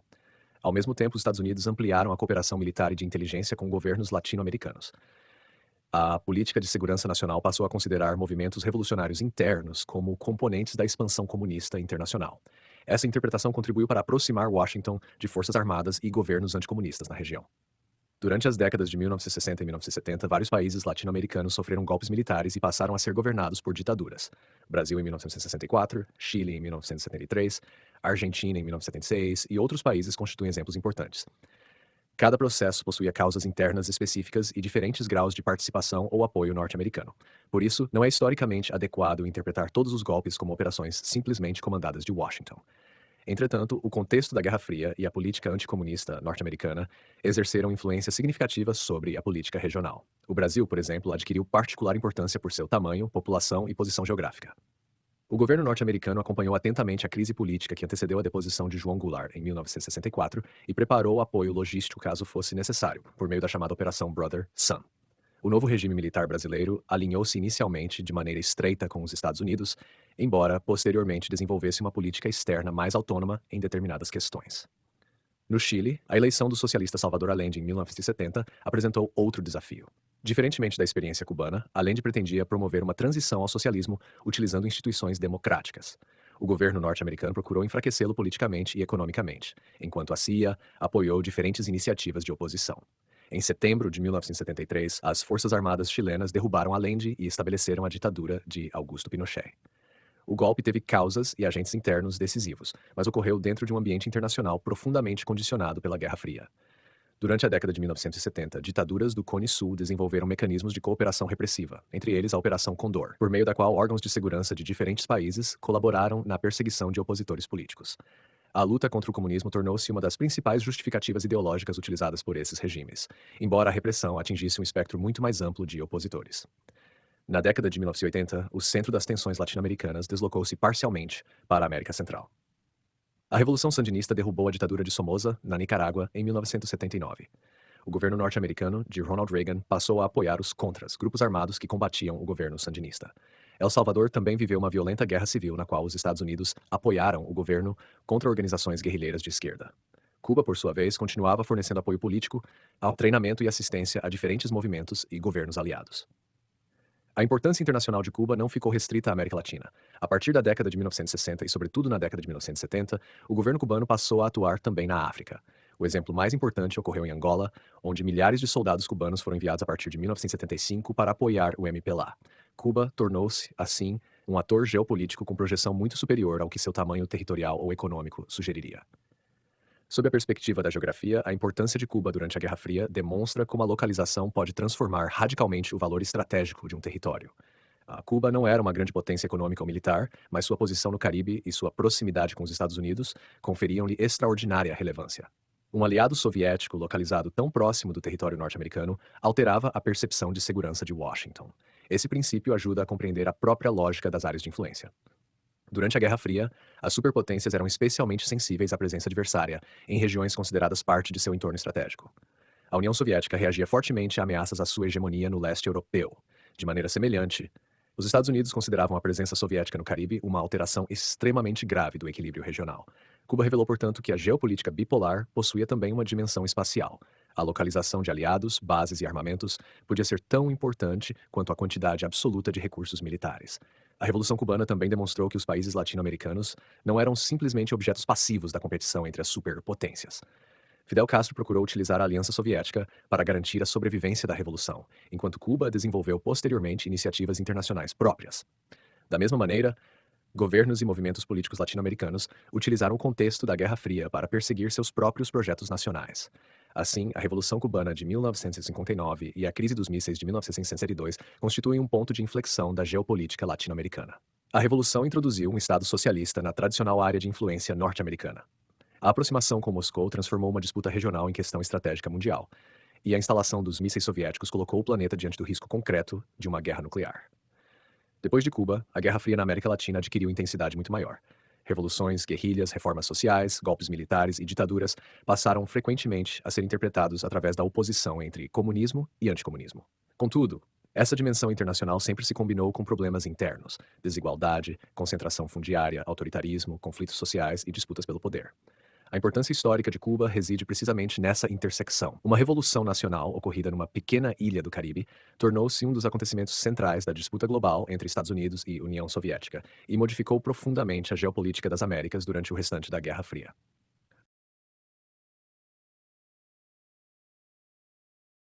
A União Soviética organizou sua área de influência no leste europeu após a Segunda Guerra Mundial, a partir de uma combinação de presença militar, governos socialistas aliados, integração econômica e alianças estratégicas. Esse domínio, entretanto, nunca foi completamente estável. Entre 1945 e o final da década de 1980, diferentes sociedades do leste europeu procuraram ampliar sua autonomia diante de Moscou, produzindo crises como as revoltas da Alemanha Oriental em 1953 e da Hungria em 1956, a Primavera de Praga de 1968 e a ascensão do Solidariedade na Polônia durante a década de 1980. A experiência independente da Iugoslávia demonstrou ainda que um Estado socialista poderia existir sem aceitar a hegemonia soviética. Essas tensões permitem compreender o leste europeu como uma das principais áreas geopolíticas da Guerra Fria. A formação dessa esfera de influência foi consequência direta da Segunda Guerra Mundial. A União Soviética havia sofrido uma devastadora invasão alemã em 1941 e suportado enormes perdas humanas e materiais. Durante a contraofensiva contra a Alemanha nazista, o Exército Vermelho avançou pela Europa Oriental até chegar a Berlim em 1945. Quando a guerra terminou, forças soviéticas estavam presentes em grande parte da região. Para Stalin, o controle político do leste europeu possuía uma dimensão fundamental de segurança territorial. A Rússia havia sofrido sucessivas invasões provenientes do oeste, e a experiência de 1941 reforçou a convicção soviética de que deveria existir uma faixa de estados aliados entre suas fronteiras e as potências ocidentais. Polônia, especialmente, possuía enorme importância porque suas planícies constituíam historicamente um dos principais corredores terrestres entre a Europa Central e o território russo. Entre 1945 e aproximadamente 1948, portanto, governos socialistas foram consolidados na Polônia, Hungria, Romênia, Bulgária, Tchecoslováquia e Alemanha Oriental, além de outros países da região. Embora cada processo nacional tivesse características próprias, partidos comunistas apoiados direta ou indiretamente por Moscou passaram progressivamente a monopolizar o poder político. Sistemas multipartidários foram substituídos ou esvaziados, opositores foram perseguidos e as instituições econômicas passaram a seguir modelos de planejamento inspirados na experiência soviética. A Europa ficou assim geograficamente dividida. No oeste, predominavam estados capitalistas ligados aos Estados Unidos. No leste, formava-se uma área socialista sob liderança soviética. A expressão cortina de ferro tornou-se uma representação dessa divisão territorial, política e ideológica. A integração do bloco ocorreu também economicamente. Em 1949, foi criado o Comecon, destinado a coordenar a cooperação econômica entre a União Soviética e seus aliados. Os estados socialistas desenvolveram economias planificadas, nacionalizaram grande parte dos meios de produção e privilegiaram inicialmente setores como indústria pesada, energia e infraestrutura. A União Soviética fornecia matérias-primas e energia e recebia produtos industriais e agrícolas de seus aliados, formando um espaço econômico parcialmente separado das economias capitalistas ocidentais. A dimensão militar dessa organização tornou-se ainda mais clara com o Pacto de Varsóvia, criado em 1955, depois da entrada da Alemanha Ocidental na OTAN. Formalmente tratava-se de uma aliança defensiva entre estados socialistas. Na prática, colocava grande parte das forças armadas do leste europeu dentro de uma estrutura estratégica comandada pela União Soviética. A Alemanha ocupava o centro dessa configuração. Depois da guerra, seu território havia sido dividido entre as potências vencedoras. Em 1949 surgiram dois estados: a República Federal da Alemanha, ou Alemanha Ocidental, ligada aos Estados Unidos e à Europa capitalista, e a República Democrática Alemã, ou Alemanha Oriental, vinculada à União Soviética. A própria cidade de Berlim foi dividida. A existência de uma área ocidental dentro da Alemanha Oriental tornou Berlim um dos pontos geopolíticos mais sensíveis do mundo. Milhões de alemães orientais utilizaram Berlim para emigrar para o Ocidente, até que, em 1961, o governo da Alemanha Oriental, com apoio soviético, construiu o Muro de Berlim. O muro materializou no espaço urbano a própria bipolaridade da Guerra Fria. Apesar dessa estrutura aparentemente sólida, a hegemonia soviética enfrentou repetidas contestações. Uma primeira grande crise ocorreu na Alemanha Oriental em 1953, quando protestos de trabalhadores contra as condições econômicas transformaram-se em manifestações políticas. A intervenção de forças soviéticas foi decisiva para reprimir o movimento. Uma crise muito mais grave ocorreu na Hungria em 1956. Depois da morte de Stalin, em 1953, Nikita Khrushchev iniciou uma política de relativa desestalinização. Em diferentes países do bloco surgiram expectativas de reformas. Na Hungria, manifestações populares transformaram-se numa verdadeira insurreição. O governo reformista de Imre anunciou medidas de liberalização política e chegou a declarar que a Hungria pretendia abandonar o Pacto de Varsóvia e assumir uma posição de neutralidade. Para Moscou, isso ultrapassava um limite estratégico fundamental. Se um país localizado no centro da Europa pudesse abandonar livremente a Aliança Soviética, toda a estrutura territorial do bloco poderia começar a desmoronar. Em novembro de 1956, forças soviéticas entraram em Budapeste e reprimiram violentamente a revolta. Neji foi posteriormente executado e um governo novamente alinhado a Moscou foi estabelecido. A mensagem era clara: a União Soviética poderia admitir algumas reformas internas, mas não permitiria mudanças que ameaçassem sua área de influência. A mesma lógica reapareceu na Tchecoslováquia em 1968. Sob Alexander Dubček, dirigentes comunistas tchecoslovacos iniciaram reformas destinadas a criar um chamado socialismo com rosto humano. Houve redução da censura, maior liberdade intelectual e tentativa de ampliar a participação política sem abandonar formalmente o socialismo. A experiência ficou conhecida como Primavera de Praga. Moscou, entretanto, temia que o processo produzisse um efeito de demonstração sobre outros países.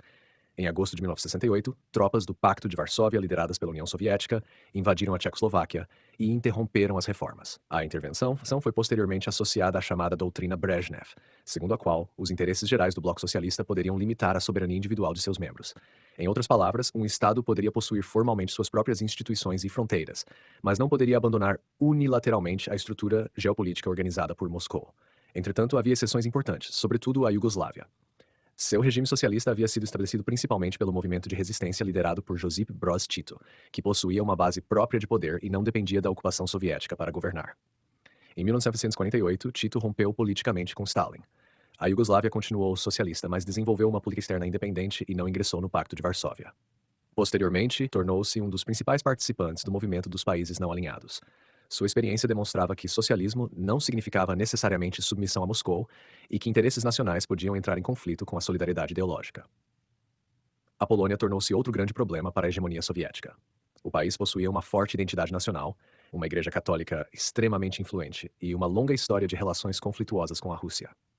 Diversas manifestações de trabalhadores ocorreram durante o período socialista, mas a contestação atingiu uma dimensão inédita no início da década de 1980.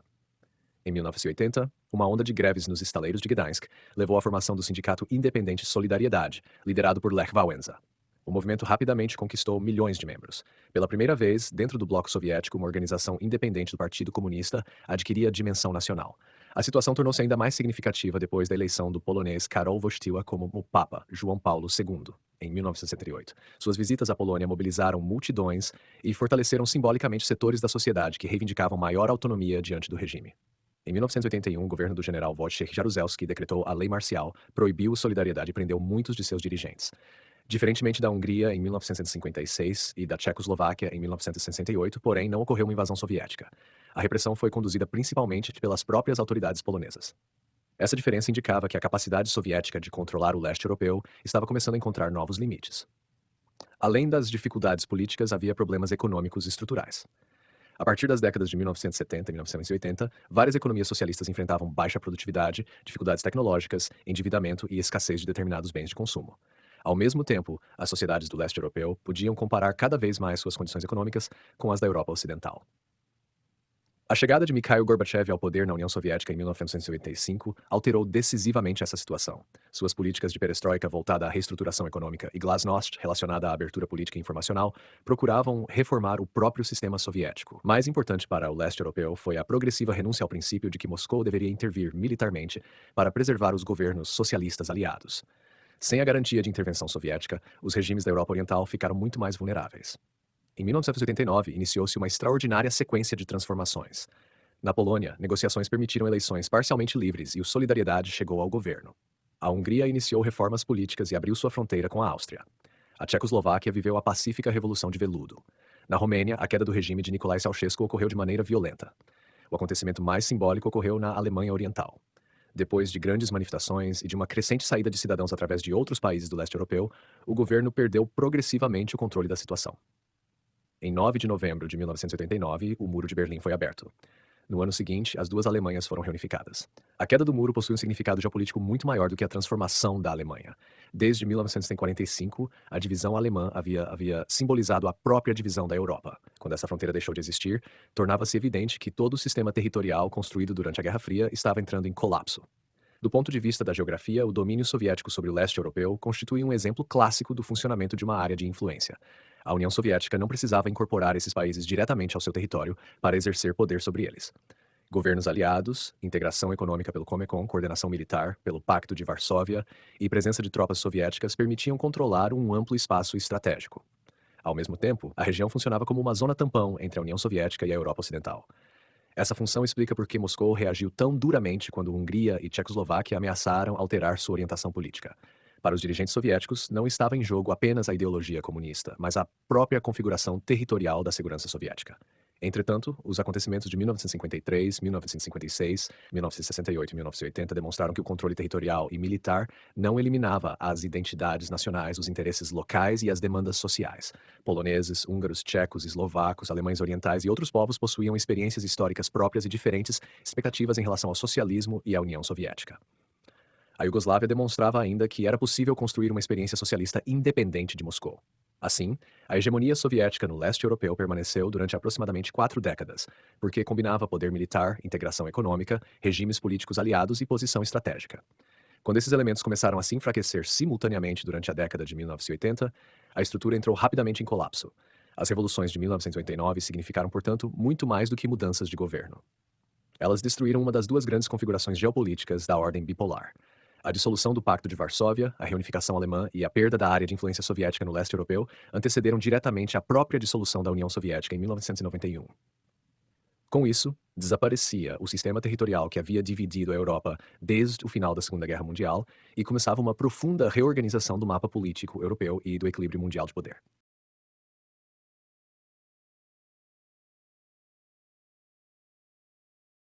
A crise do bloco socialista, o fim da União Soviética e a formação de novos estados.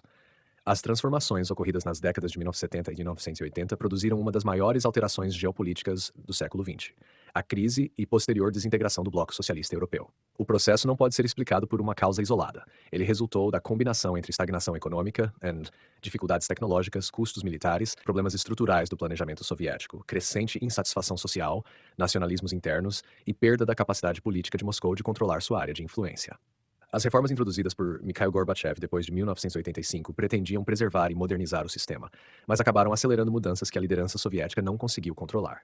Entre 1989 e 1991, os regimes socialistas do leste europeu caíram, a Alemanha foi reunificada e a própria União Soviética se fragmentou em 15 estados independentes. Paralelamente, a Iugoslávia e a Tchecoslováquia também se dissolveram, embora por processos muito diferentes. Durante as primeiras décadas posteriores à Segunda Guerra Mundial, a União Soviética havia conseguido resultados econômicos significativos. O país tornou-se uma potência industrial, militar, científica e espacial capaz de competir com os Estados Unidos.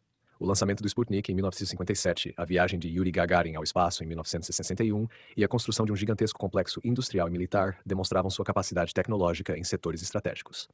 O Estado soviético também havia ampliado educação, urbanização e serviços sociais. Entretanto, a partir sobretudo da década de 1970, tornaram-se cada vez mais evidentes as limitações estruturais da economia soviética. O sistema de planejamento centralizado conseguia mobilizar grandes quantidades de recursos para objetivos definidos pelo Estado, como indústria pesada, defesa e infraestrutura, mas apresentava dificuldades crescentes para promover inovação contínua, eficiência produtiva e variedade de bens de consumo. As empresas estatais possuíam poucos incentivos para aumentar produtividade ou reduzir custos. Metas quantitativas estabelecidas burocraticamente frequentemente eram mais importantes do que qualidade e inovação. A agricultura soviética continuava apresentando problemas apesar de enormes investimentos, obrigando o país a importar alimentos em determinados períodos. Ao mesmo tempo, uma extensa burocracia dificultava reformas administrativas e econômicas. A chamada Terceira Revolução Industrial, associada à microeletrônica, informática, telecomunicações e automação, tornou essas dificuldades ainda mais graves. Estados Unidos, Japão e países da Europa Ocidental avançavam rapidamente em setores tecnológicos que começavam a reorganizar a economia mundial. A União Soviética continuava extremamente poderosa em áreas militares e espaciais, mas apresentava dificuldades para transferir inovação tecnológica para a economia civil. Existia, portanto, um contraste crescente entre poder militar e eficiência econômica. A União Soviética possuía milhares de armas nucleares, submarinos, aviões e mísseis, mas enfrentava problemas para oferecer determinados bens de consumo e elevar continuamente a produtividade de sua economia. Sustentar o status de superpotência exigia uma quantidade extraordinária de recursos. A corrida armamentista com os Estados Unidos agravava esse problema. Desde as primeiras décadas da Guerra Fria, soviéticos e norte-americanos destinavam grandes recursos à defesa. Durante a década de 1970, houve uma fase de distensão, a detente, acompanhada de negociações para limitar determinados armamentos. Contudo, no final da década, as relações voltaram a deteriorar-se. A intervenção soviética no Afeganistão em 1969 tornou-se particularmente onerosa. O governo soviético enviou tropas para sustentar um regime aliado ameaçado por insurgentes. A guerra prolongou-se durante quase uma década. Os Estados Unidos, o Paquistão, a Arábia Saudita e outros países apoiaram diferentes grupos de resistência afegãos, transformando o conflito numa importante guerra indireta da Guerra Fria. O Afeganistão consumiu recursos, provocou milhares de mortes soviéticas e aumentou o desgaste político do governo. Além disso, contribuiu para deteriorar as relações com os Estados Unidos justamente quando Washington iniciou uma nova fase de pressão estratégica. Durante o governo de Ronald Reagan, iniciado em 1981, os Estados Unidos ampliaram significativamente seus gastos militares. O governo norte-americano adotou uma postura mais agressiva diante da União Soviética e anunciou projetos tecnológicos ambiciosos, como a Iniciativa de Defesa Estratégica. Embora muitos desses programas não tenham sido plenamente realizados, aumentavam a percepção soviética de que seria extremamente caro acompanhar uma nova etapa da competição militar. As dificuldades não se limitavam à própria União Soviética. Os países socialistas do leste europeu enfrentavam problemas semelhantes. Polônia, Alemanha Oriental, Hungria, Tchecoslováquia, Romênia e Bulgária haviam alcançado importantes níveis de industrialização, mas suas economias apresentavam crescente dificuldade para competir tecnologicamente com a Europa Ocidental. Alguns países acumularam dívidas externas, enquanto o descontentamento com a escassez de bens e com as limitações políticas aumentava. Na Polônia, a crise tornou-se especialmente evidente com o crescimento do sindicato Solidariedade, liderado por Lech Wałęsa. Criado em 1980, o movimento chegou a reunir milhões de trabalhadores e demonstrou que os partidos comunistas haviam perdido grande parte de sua capacidade de representar, politicamente, setores importantes das sociedades que governavam. Foi nesse contexto que Mikhail Gorbachev chegou ao poder em 1985. Relativamente jovem em comparação com os dirigentes soviéticos anteriores, Gorbachev estava convencido de que o sistema precisava de profundas reformas para sobreviver. Seu programa tornou-se associado a duas expressões fundamentais, perestroika e glasnost. A perestroika, literalmente reestruturação, pretendia reformar a economia, introduzindo maior autonomia administrativa, alguns mecanismos de mercado e incentivos à produtividade. A glasnost, geralmente traduzida como transparência ou abertura, ampliou a liberdade de expressão e permitiu debates públicos anteriormente impossíveis. A intenção inicial de Gorbachev não era destruir o socialismo soviético. Ao contrário, pretendia salvá-lo através da reforma. Entretanto, as mudanças produziram consequências inesperadas. A abertura política permitiu que problemas anteriormente reprimidos fossem discutidos publicamente. Corrupção, ineficiência econômica, crimes do período stalinista, problemas ambientais, desigualdades regionais e conflitos nacionais. Ao mesmo tempo, a reforma econômica criou uma situação intermediária difícil. Os mecanismos tradicionais de planejamento foram enfraquecidos sem que uma economia de mercado funcional fosse estabelecida. Problemas de abastecimento, inflação e desorganização produtiva aumentaram durante os últimos anos da União Soviética. Mais importante para a geopolítica europeia foi a transformação da política externa soviética. Gorbachev concluiu que a União Soviética não poderia continuar sustentando indefinidamente sua competição militar com os Estados Unidos e sua hegemonia sobre o leste europeu. Estabeleceu negociações com Reagan, assinou acordos de redução de armamentos e retirou as tropas soviéticas do Afeganistão. Gorbachev também abandonou progressivamente a doutrina Brezhnev, segundo a qual Moscou poderia intervir militarmente nos países socialistas para preservar o sistema. Essa mudança teve consequências extraordinárias. Durante décadas, os governos do leste europeu sabiam que poderiam recorrer ao apoio soviético diante de movimentos revolucionários. Em 1989, ficou evidente que esse apoio militar não seria utilizado da mesma maneira. O resultado foi uma verdadeira revolução geopolítica em 1989. Na Polônia, negociações entre o governo e o Solidariedade permitiram eleições parcialmente livres, nas quais a oposição obteve uma vitória esmagadora. A Hungria iniciou reformas democráticas e abriu sua fronteira com a Áustria. Milhares de alemães orientais passaram a utilizar essa abertura para chegar ao Ocidente. Na Alemanha Oriental, grandes manifestações exigiam reformas e liberdade de circulação. Em 9 de novembro de 1989, o Muro de Berlim foi aberto. A imagem de alemães atravessando livremente a fronteira tornou-se o símbolo mundial do colapso da ordem estabelecida depois de 1945. As transformações espalharam-se rapidamente. Na Tchecoslováquia, a Revolução de Veludo derrubou pacificamente o regime socialista e levou o dissidente Václav Havel à presidência. Na Bulgária, ocorreram mudanças políticas relativamente pacíficas. Na Romênia, entretanto, a queda de Nicolae Ceausescu foi violenta, culminando na execução do dirigente e de sua esposa. Em apenas alguns meses, praticamente todo o sistema político socialista do leste europeu havia desaparecido. A consequência geopolítica mais importante ocorreu na Alemanha. Em outubro de 1990, a Alemanha Oriental e a Alemanha Ocidental foram reunificadas, formando novamente um único Estado alemão. A reunificação tinha enorme significado estratégico. A Alemanha estava situada no centro da Europa e possuía uma das economias mais poderosas do mundo. Além disso, o novo Estado permaneceu integrado à OTAN. A antiga fronteira entre os blocos, que durante décadas atravessaram o território alemão, deslocava-se progressivamente para o leste. Em 1991, o Pacto de Varsóvia foi dissolvido. O sistema militar que durante décadas organizara a área de influência soviética simplesmente deixou de existir. Enquanto Moscou perdia sua influência externa, porém, a própria União Soviética começava a fragmentar-se internamente. Esse aspecto é fundamental. A URS não era um Estado nacional homogêneo, mas uma federação formada por 15 repúblicas soviéticas, entre elas Rússia, Ucrânia, Belarus, Estônia, Letônia, Lituânia, Geórgia, Armênia, Azerbaijão e diversas repúblicas da Ásia Central. Durante décadas, o poder central e o Partido Comunista haviam mantido essas diferentes unidades integradas. A glasnost e o enfraquecimento da autoridade central permitiram o ressurgimento de nacionalismos regionais. O fenômeno foi particularmente forte nas repúblicas bálticas, Estônia, Letônia e Lituânia, que haviam sido incorporadas à União Soviética durante a Segunda Guerra Mundial e possuíam fortes movimentos pela restauração da independência. Ao mesmo tempo, Boris Yeltsin emergiu como principal liderança política da própria República Socialista Federativa Soviética da Rússia. Criou-se uma situação paradoxal. O governo da Rússia, que constituía o núcleo territorial e demográfico da União Soviética, passou a disputar poder com as instituições da própria URSS dirigidas por Gorbachev. Em agosto de 1991, setores conservadores do Partido Comunista e do aparelho estatal tentaram realizar um golpe para impedir a continuidade das reformas e a desintegração da União. O golpe fracassou rapidamente, em grande parte devido à resistência liderada por Yeltsin em Moscou. O fracasso teve efeito contrário ao pretendido. O Partido Comunista perdeu ainda mais autoridade e diversas repúblicas aceleraram suas declarações de independência. Em dezembro de 1991, dirigentes da Rússia, Ucrânia e Belarus declararam que a União Soviética deixava de existir e estabeleceram a Comunidade dos Estados Independentes. Em 25 de dezembro de 1991, Gorbachev renunciou à presidência soviética. No dia seguinte, a União Soviética foi formalmente dissolvida. Surgiram 15 estados independentes: Rússia, Ucrânia, Belarus, Moldávia, Estônia, Letônia, Lituânia, Geórgia, Armênia, Azerbaijão, Cazaquistão, Uzbequistão, Turcomenistão, Quirguistão e Tajiquistão. A Federação Russa tornou-se o principal estado sucessor da União Soviética. Herdou a maior parte do território, grande parcela das forças armadas, o arsenal nuclear soviético posteriormente concentrado sob controle russo e o assento permanente soviético no Conselho de Segurança das Nações Unidas. Entretanto, a Rússia era territorialmente menor e possuía influência internacional consideravelmente reduzida em comparação com a antiga URSS. O desaparecimento soviético provocou uma transformação extraordinária da geografia política da Eurásia. Fronteiras que durante décadas haviam sido divisões administrativas internas, transformaram-se em fronteiras internacionais. Populações que antes viviam dentro de um único estado passaram a estar separadas por diferentes soberanias. Milhões de russos étnicos, por exemplo, passaram a viver fora da Federação Russa, especialmente na Ucrânia, no Cazaquistão e nos países bálticos. Essa situação produziria importantes questões geopolíticas posteriores. O Cáucaso, o Mar Negro, a Ucrânia, os países bálticos e a Ásia Central adquiriram nova importância porque passaram a formar uma extensa faixa de estados independentes entre a Rússia e outras regiões da Eurásia. Paralelamente à dissolução soviética, outros estados multinacionais europeus também começaram a fragmentar-se. A Iugoslávia constitui o caso mais dramático. Durante décadas, o governo de Tito havia mantido integrada uma federação formada por diferentes povos, religiões e repúblicas. Depois da morte de Tito, em 1980, dificuldades econômicas e nacionalismos cresceram.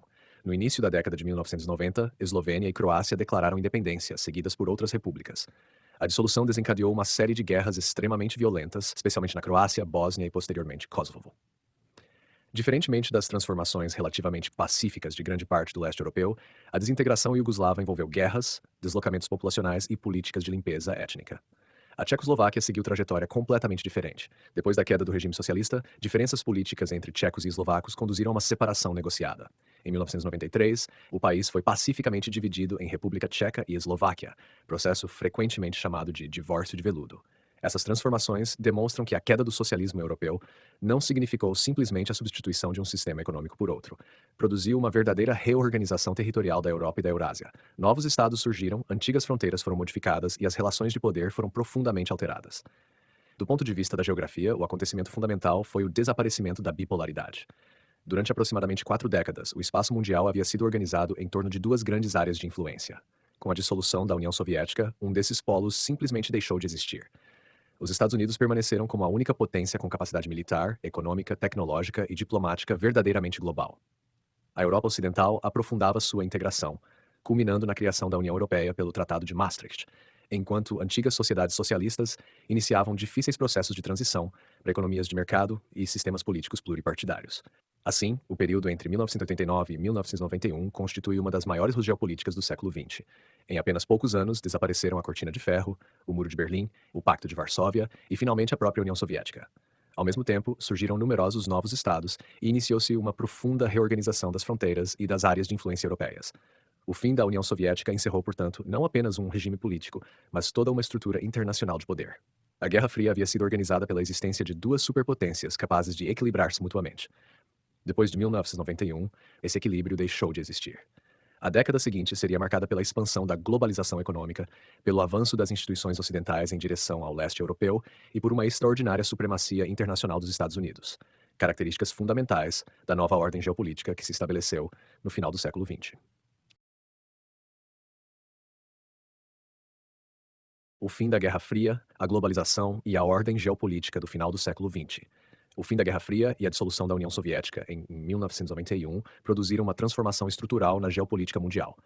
Durante aproximadamente 4 décadas, as relações internacionais haviam sido organizadas pela bipolaridade entre Estados Unidos e União Soviética, com suas respectivas alianças militares, sistemas econômicos e áreas de influência. Quando o bloco soviético desapareceu, não surgiu imediatamente outra potência capaz de equilibrar o poder norte-americano em escala global.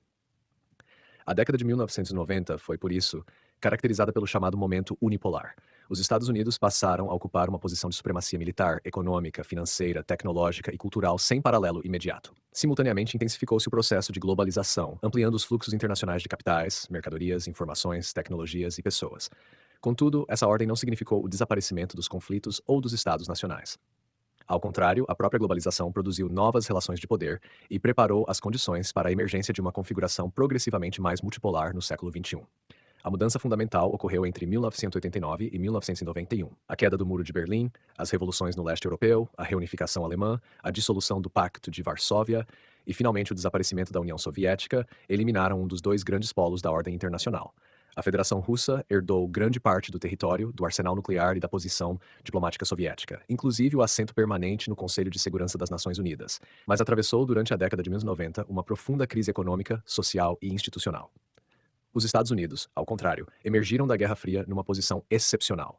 Possuíam a maior capacidade de projeção militar do planeta, uma economia gigantesca, liderança nos mercados financeiros, importantes empresas transnacionais, universidades e centros científicos de destaque e crescente domínio sobre tecnologias de informação. Além disso, o dólar permanecia como principal moeda do sistema financeiro internacional. A expressão ordem unipolar procura justamente caracterizar essa assimetria. Não significa que os Estados Unidos controlassem todos os acontecimentos mundiais ou que outros estados tivessem deixado de possuir poder. China, Japão, Alemanha, França, Reino Unido e Rússia continuavam sendo atores importantes. Entretanto, nenhum deles reunia naquele momento capacidades econômicas, militares, tecnológicas e diplomáticas comparáveis ao conjunto do poder norte-americano. A Guerra do Golfo de 1990 a 1991 tornou-se uma demonstração dessa nova realidade. Depois que o Iraque de Saddam Hussein invadiu o Kuwait, uma ampla coalizão internacional, liderada pelos Estados Unidos sob autorização das Nações Unidas, realizou uma grande operação militar que expulsou as forças iraquianas. A enorme superioridade tecnológica norte-americana, especialmente em aviação, comunicações, inteligência e armamentos de precisão, impressionou o mundo. O conflito também demonstrava a importância permanente da geografia estratégica. O Golfo Pérsico concentrava algumas das maiores reservas de petróleo do planeta e constituía uma região fundamental para o abastecimento energético mundial. Mesmo numa economia cada vez mais globalizada, o controle de territórios, rotas marítimas e recursos naturais continuava sendo essencial. A nova ordem internacional também foi marcada pela expansão das instituições ocidentais.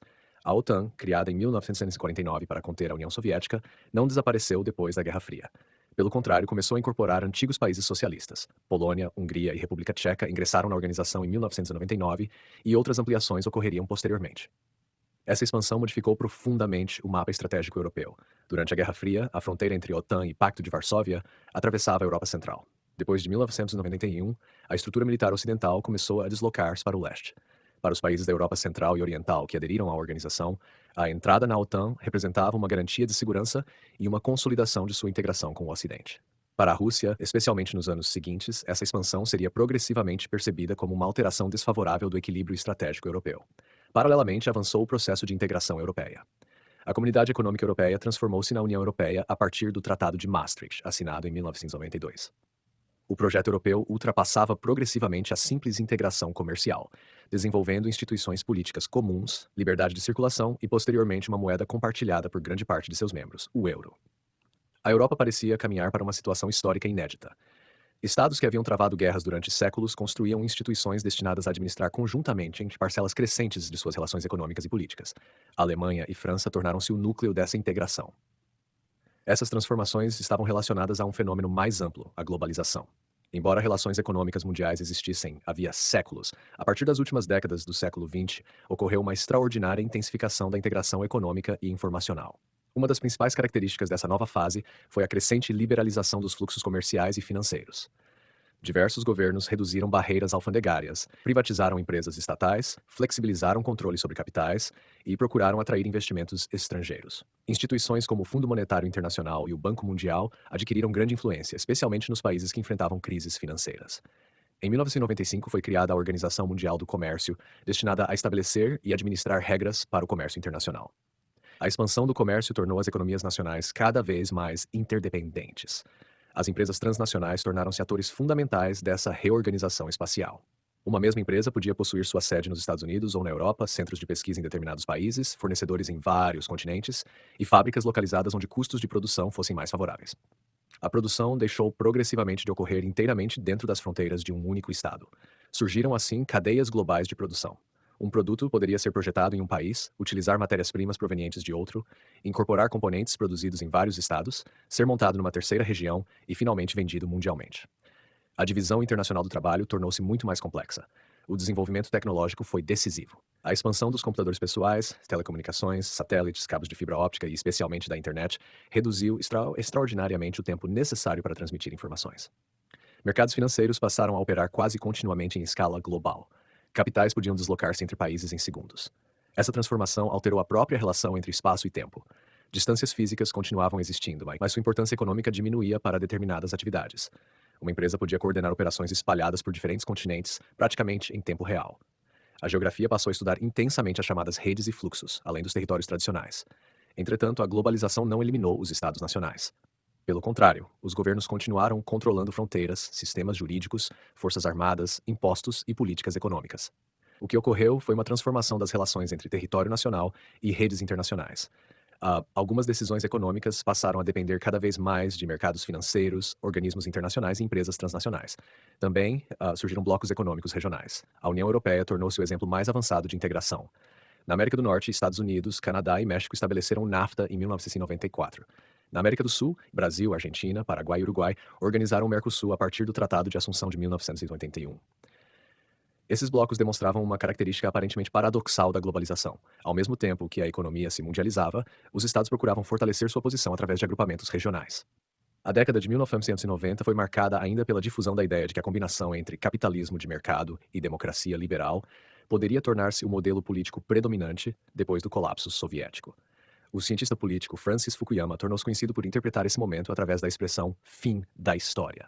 Não no sentido de que os acontecimentos históricos cessariam, mas de que a democracia liberal poderia representar o ponto final da evolução das grandes alternativas ideológicas modernas.